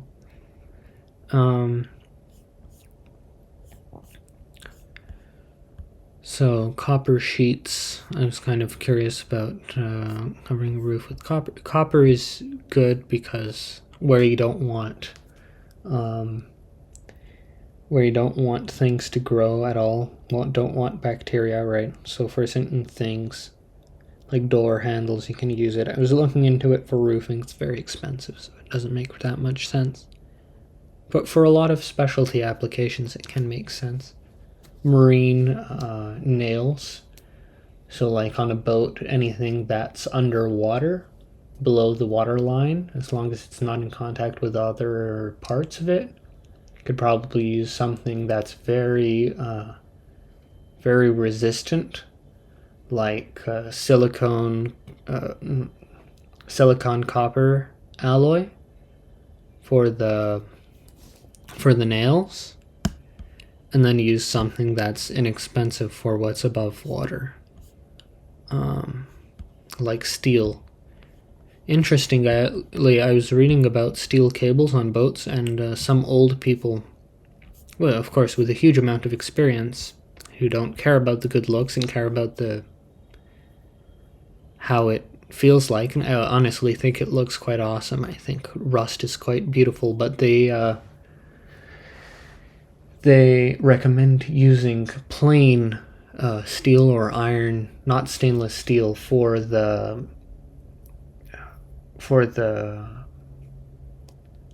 various stays and like various stationary metal reinforcement like stays on a sailboat, because with the stainless steel ones you can't really tell. It's still shiny and like silver looking even when it's old. But he says that like when it's rusty through and through, when you just see that it's rusty everywhere, then you replace it, because you know that by the time it got that rusty, it must have already gotten weak if you're using it, of course. So that's his say on that. Also, it can be painted if it's like that. Weathering steel. Reading about weathering steel. Interesting. I'm quite a fan of metal. Wrought iron is really an amazing material.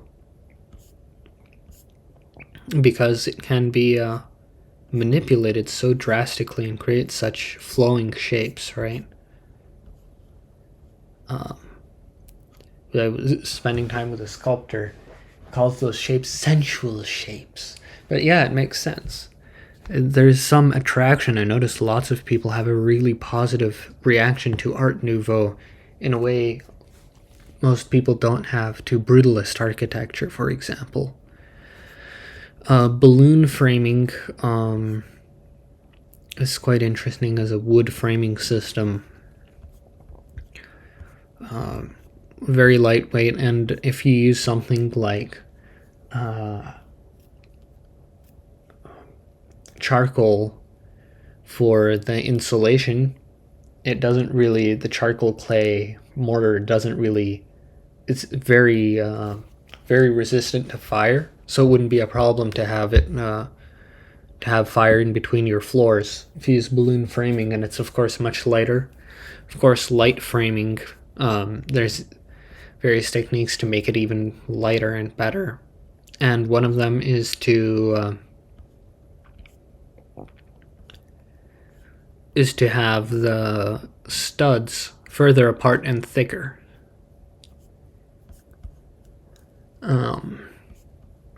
But not like mass wood, because mass wood takes up a lot of lumber, which is best served for vehicles. But considering wind energy is the least expensive, like you can get the most wind energy from plot of land, even in places which are not very good in terms of that. Means that it would probably make sense to make the first floor out of something that's really durable, like any kind of stone, really, because it is also strategically a thick stone wall is much less prone to various evildoers that want to destroy whatever you've built. Also, yeah. And then, yeah, wooden framing can be done correctly.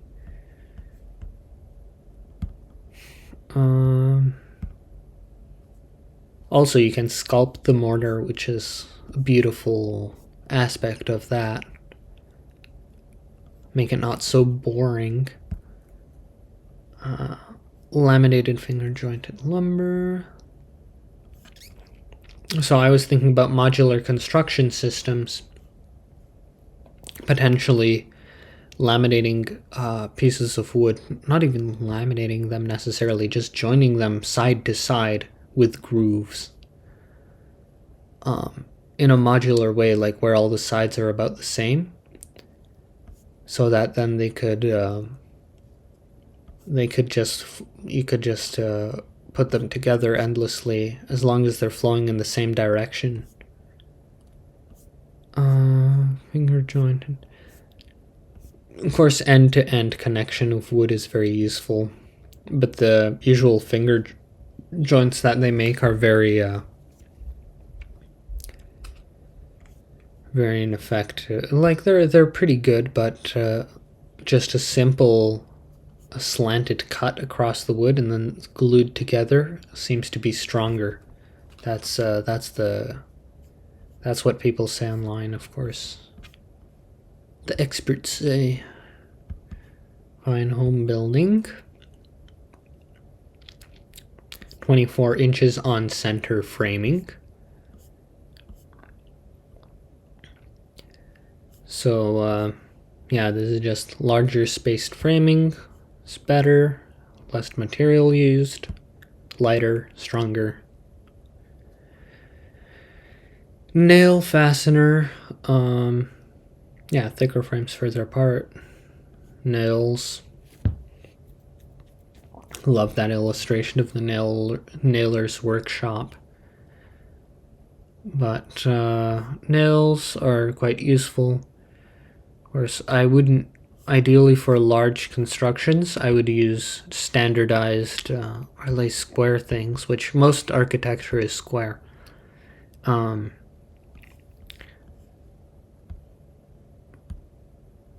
by basically making your wood with evenly spaced holes, probably at 4 inches or whatever, for 40 centimeters, and then having 40 what is it called, millimeters, and then having like, because they're evenly spaced, having pegs through them wouldn't be an issue, and because all the holes are the same, they're evenly spaced. Usually, using pegs to connect things, you have to first join them, then you have to drill a hole, and then you have to nail your peg into it. Whatever they call it. They don't call it pegs. They call it a dowel. Dowel into it. But this way, if you'd already have all the holes at equal spacing and all pre-drilled for square structures, of course, you could just connect them, kind of like Legos, right? Archive. Let's see what I have here. Materials and documents of architecture and sculpture classified alphabetically from 1915, Chicago. So that's interesting. I'm sure it's just not loading that fast. Manufacture and properties of ultra low density fiberboard from wood fiber. So this is about the production of ultra low density fiberboard, which is interesting for me because it's more like foam. Could probably sculpt it easier, but couldn't really find any info about it. Overhead projectors. Those are interesting. Egg tempera from start to finish. So painting is beautiful.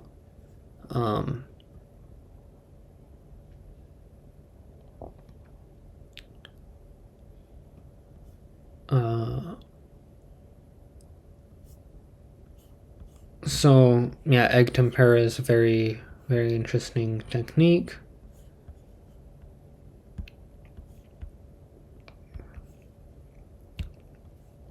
Living willow structures. There's this lady that's making living willow structures, really beautiful, really beautiful things. I'll watch it later, but that's what I've been reading. No.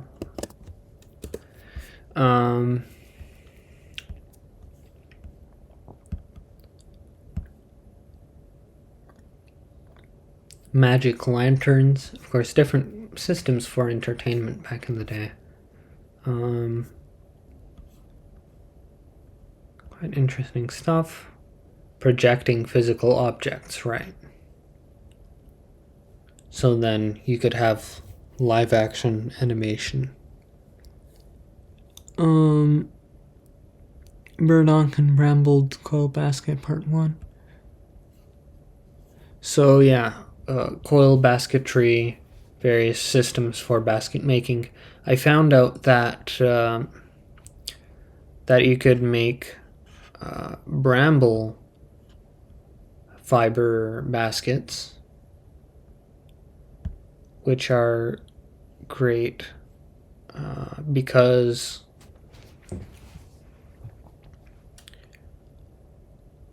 bramble basket. So like bramble, which is blackberry, right? Himalayan blackberry. They just used it for baskets, but I found out that their fibers are very long and quite strong, so I made rope out of it. And of course, there are all kinds of sources for fiber, but the wonderful thing about this is that it grows by itself pretty much, and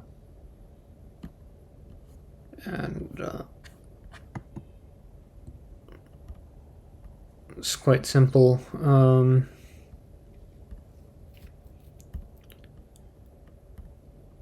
Nitric acid, which is vinegar.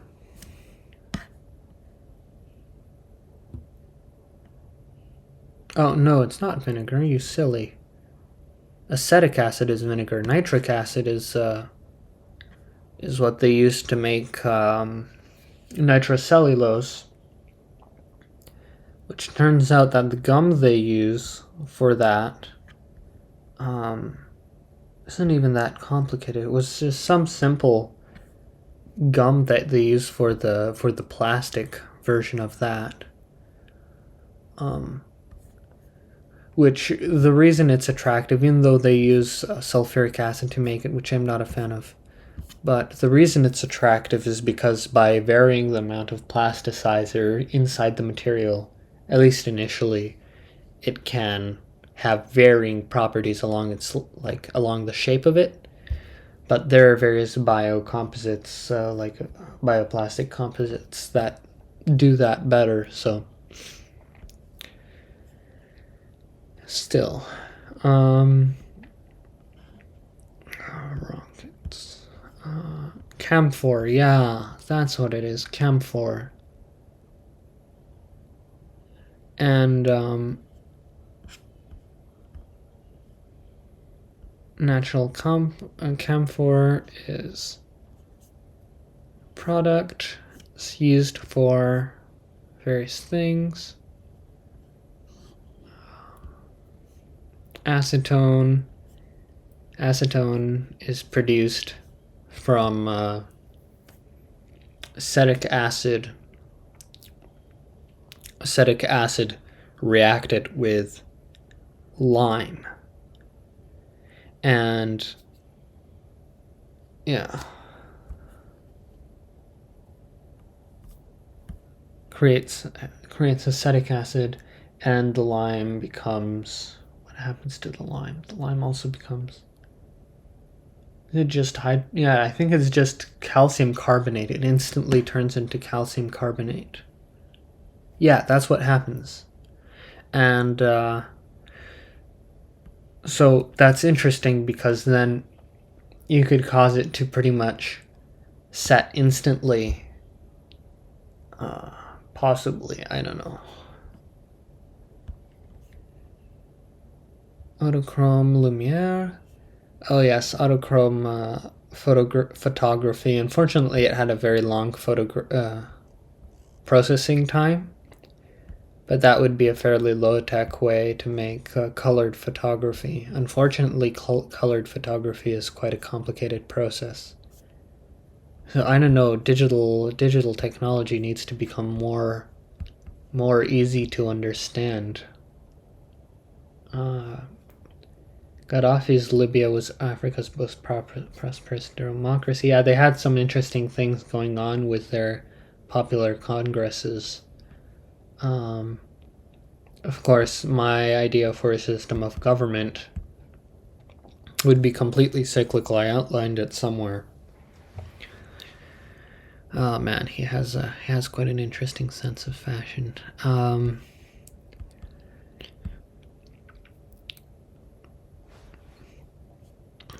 Mega colony of ants. I couldn't find anywhere if Argentine ants are edible or not. I just need to research more, I guess. But Argentine ants are very interesting. The cushion star. It produces large quantities of this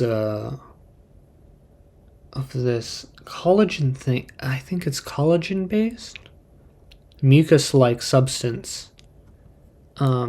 Just possibly useful as a glue of some sort.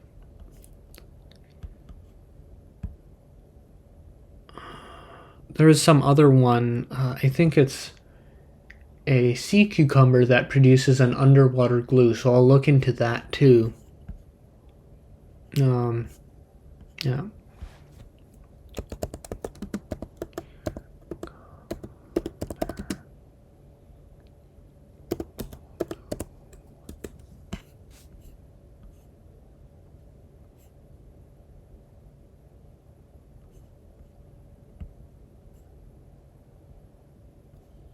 Yeah, so they produce a very specific type of glue.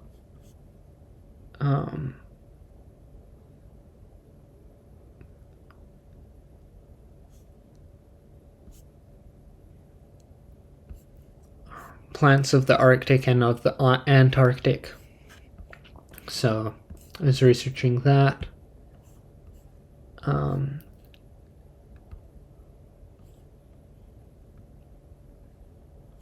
Yeah, there are a decent number of plants. Red algae. Really, a lot of these plants have really beautiful colors. So if you could just keep them alive and divided on a surface, I could imagine beautiful paintings. Made from living organisms.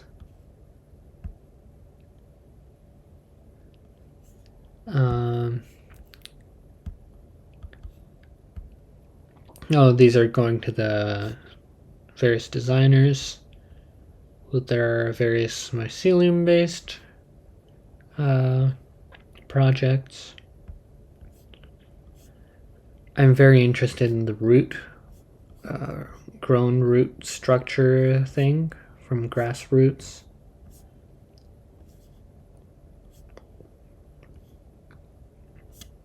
Which, yeah, very interesting organic shapes. I love organic shapes. But for modularity, organic shapes don't really work that well. But that's okay, as long as they have an interface. You probably still create the mass of many objects, buildings, desks, stuff like that, from rectilinear shapes. And that's the beautiful insight which I got from our local First Nations, is that in their art, it's the perfect combination of the two, right? It's the rectilinear with the curves. So it's basically like a balance between a line and a curve, right? And it's allowing the two to coexist. Right. Symbiosis, willows and cattails. Interesting for sure. Oh yeah. Fiberglass thread diameter, 6 to 9 micron fibers. Yeah, fiberglass, it's such an alluring material, but various cellulose fibers are much safer. Like, they're even in like cancerogenic, all kinds of things like that. Our body can't really process it. I'm not a huge fan of glass fibers.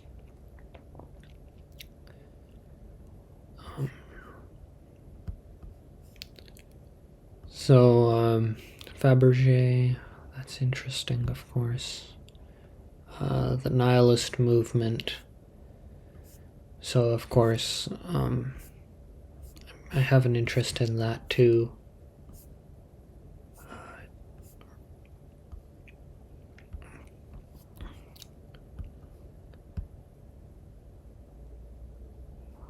Mycelium.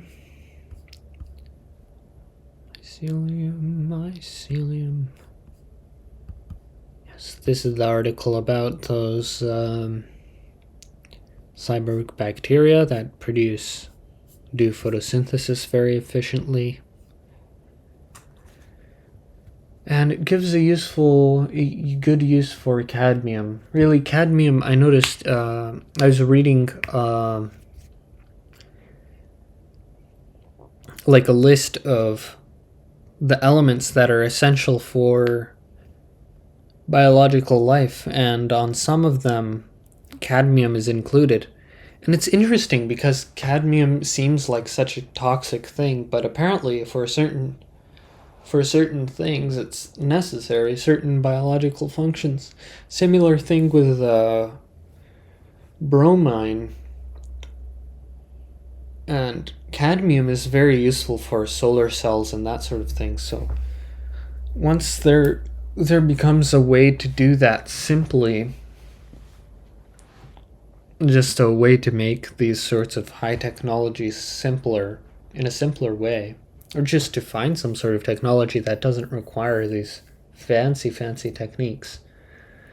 Be interesting to integrate them a little bit more.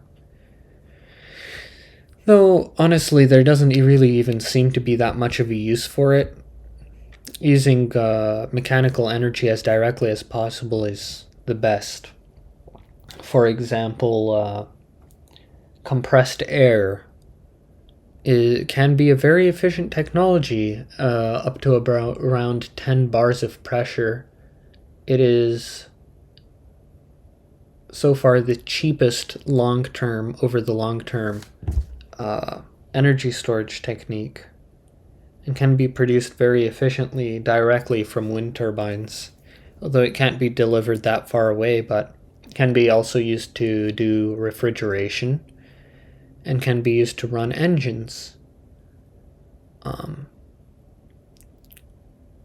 it can be used to do heating if it's done less efficiently. So, yeah. Use as much as possible directly and then turn it into something fancier. And that's the thing also with materials, is that if it's possible to use them directly as they come from nature, that's the best way to do it because it's easy. Starch and cellulose. It's easy and it's better for the environment, and it's more accessible to everybody. Starch and cellulose, yeah, it's looking into the different substances that are easily found in nature. Glycogen, energy reserve carbohydrate of animals. Some stored carbohydrates in the form of glycogen. It's useful to know these things. Cellulose, starches.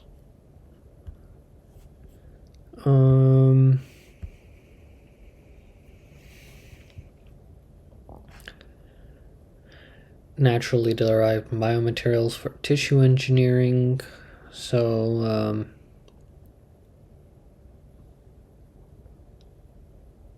collagen, alginate. Oh yeah, these are just also different biomaterials that exist. So they just list them basically. That's why I was using this. Protein-based biomaterials. Collagen, gelatin, silk, fibrin. What is fibrin? Oh well. I'm reading through these things. Polysaccharide-based materials. Cellulose, chitin, alginate, agarose, main constituent of agar. Red algae and seaweed. Glycosaminoglycans. On a long unbranched polysaccharides. Hyaluronic acid. Chondroitin sulfite.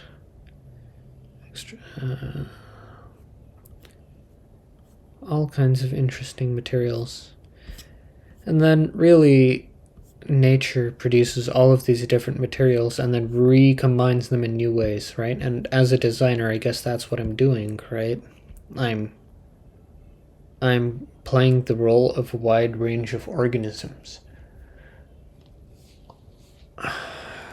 I actually want to be like a cell in a way, as a little polyp of a huge coral. That's what I want to do. I'm like a polyp of a coral, and I'm gonna move, and I'm gonna build myself a house, and I'm gonna build a habitat for other beings. So that's the idea. Biomass from microalgae. So the potential, the science, all the fancy tech is saying that, oh yeah, it can be way more efficient than land-based plants, which already kind of is, for producing fuel, at least for producing oils. But in terms of just producing biomass, they're far from that. So building a homemade Stirling engine. This guy made it from super basic materials. Isn't half bad by how it looks like it's operating. That's the wonderful thing about Stirling engines, that they're super simple. Really, it's interesting. Like more democratic technology, right? Not to give all the power to one person. And so we want to raise that level as much as possible. Because so strategically, governments can't, and governments or large companies can't do too much to people, or like anybody that acts like a government, right? That takes force into their hands. That people can defend themselves, because now people are very vulnerable.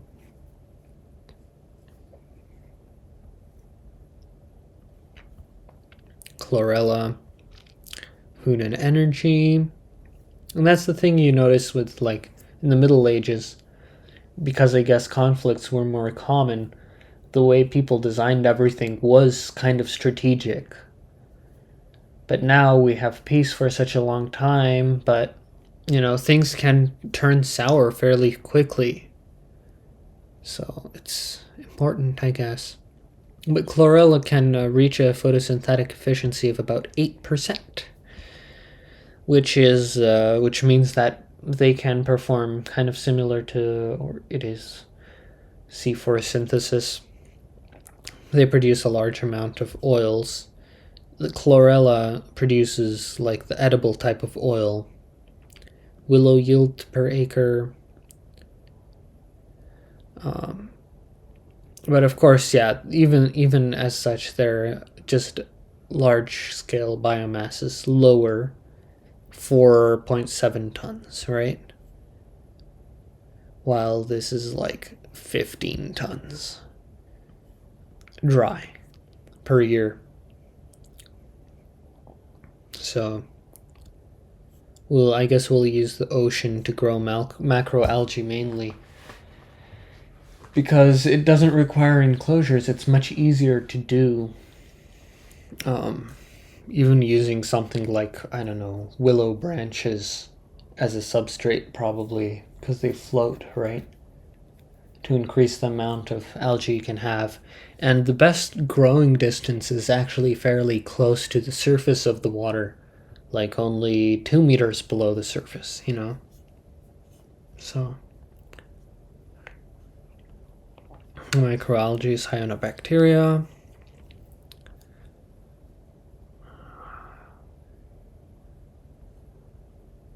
Cellulose, carbohydrates, starch, proteins.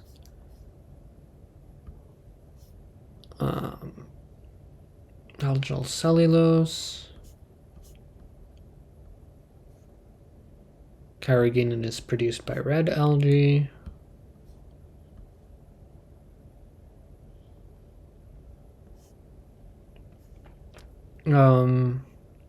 Green algae, Senedesmus, aleniolic acid. So it's basically the same acid as is in linseed oil, which is very useful for varnishes and coatings and for food partially.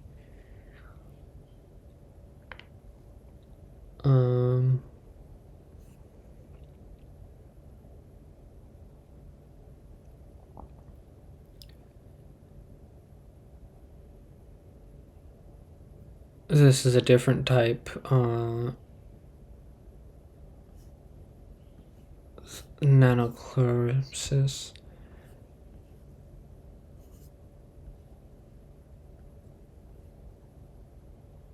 Yeah. And I believe this is the one.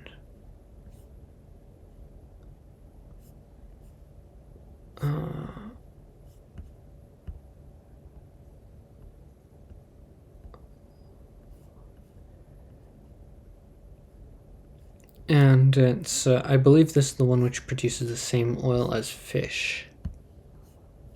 That one produces linolenic.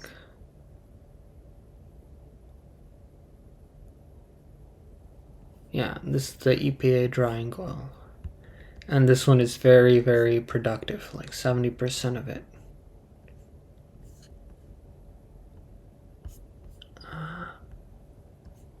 And then sugar production from alcohol to residual. Radio fancy stuff. Probably ferment and produce some alcohol. Not have to do all that fancy stuff to convert it into sugar. Yeah, but that's my research on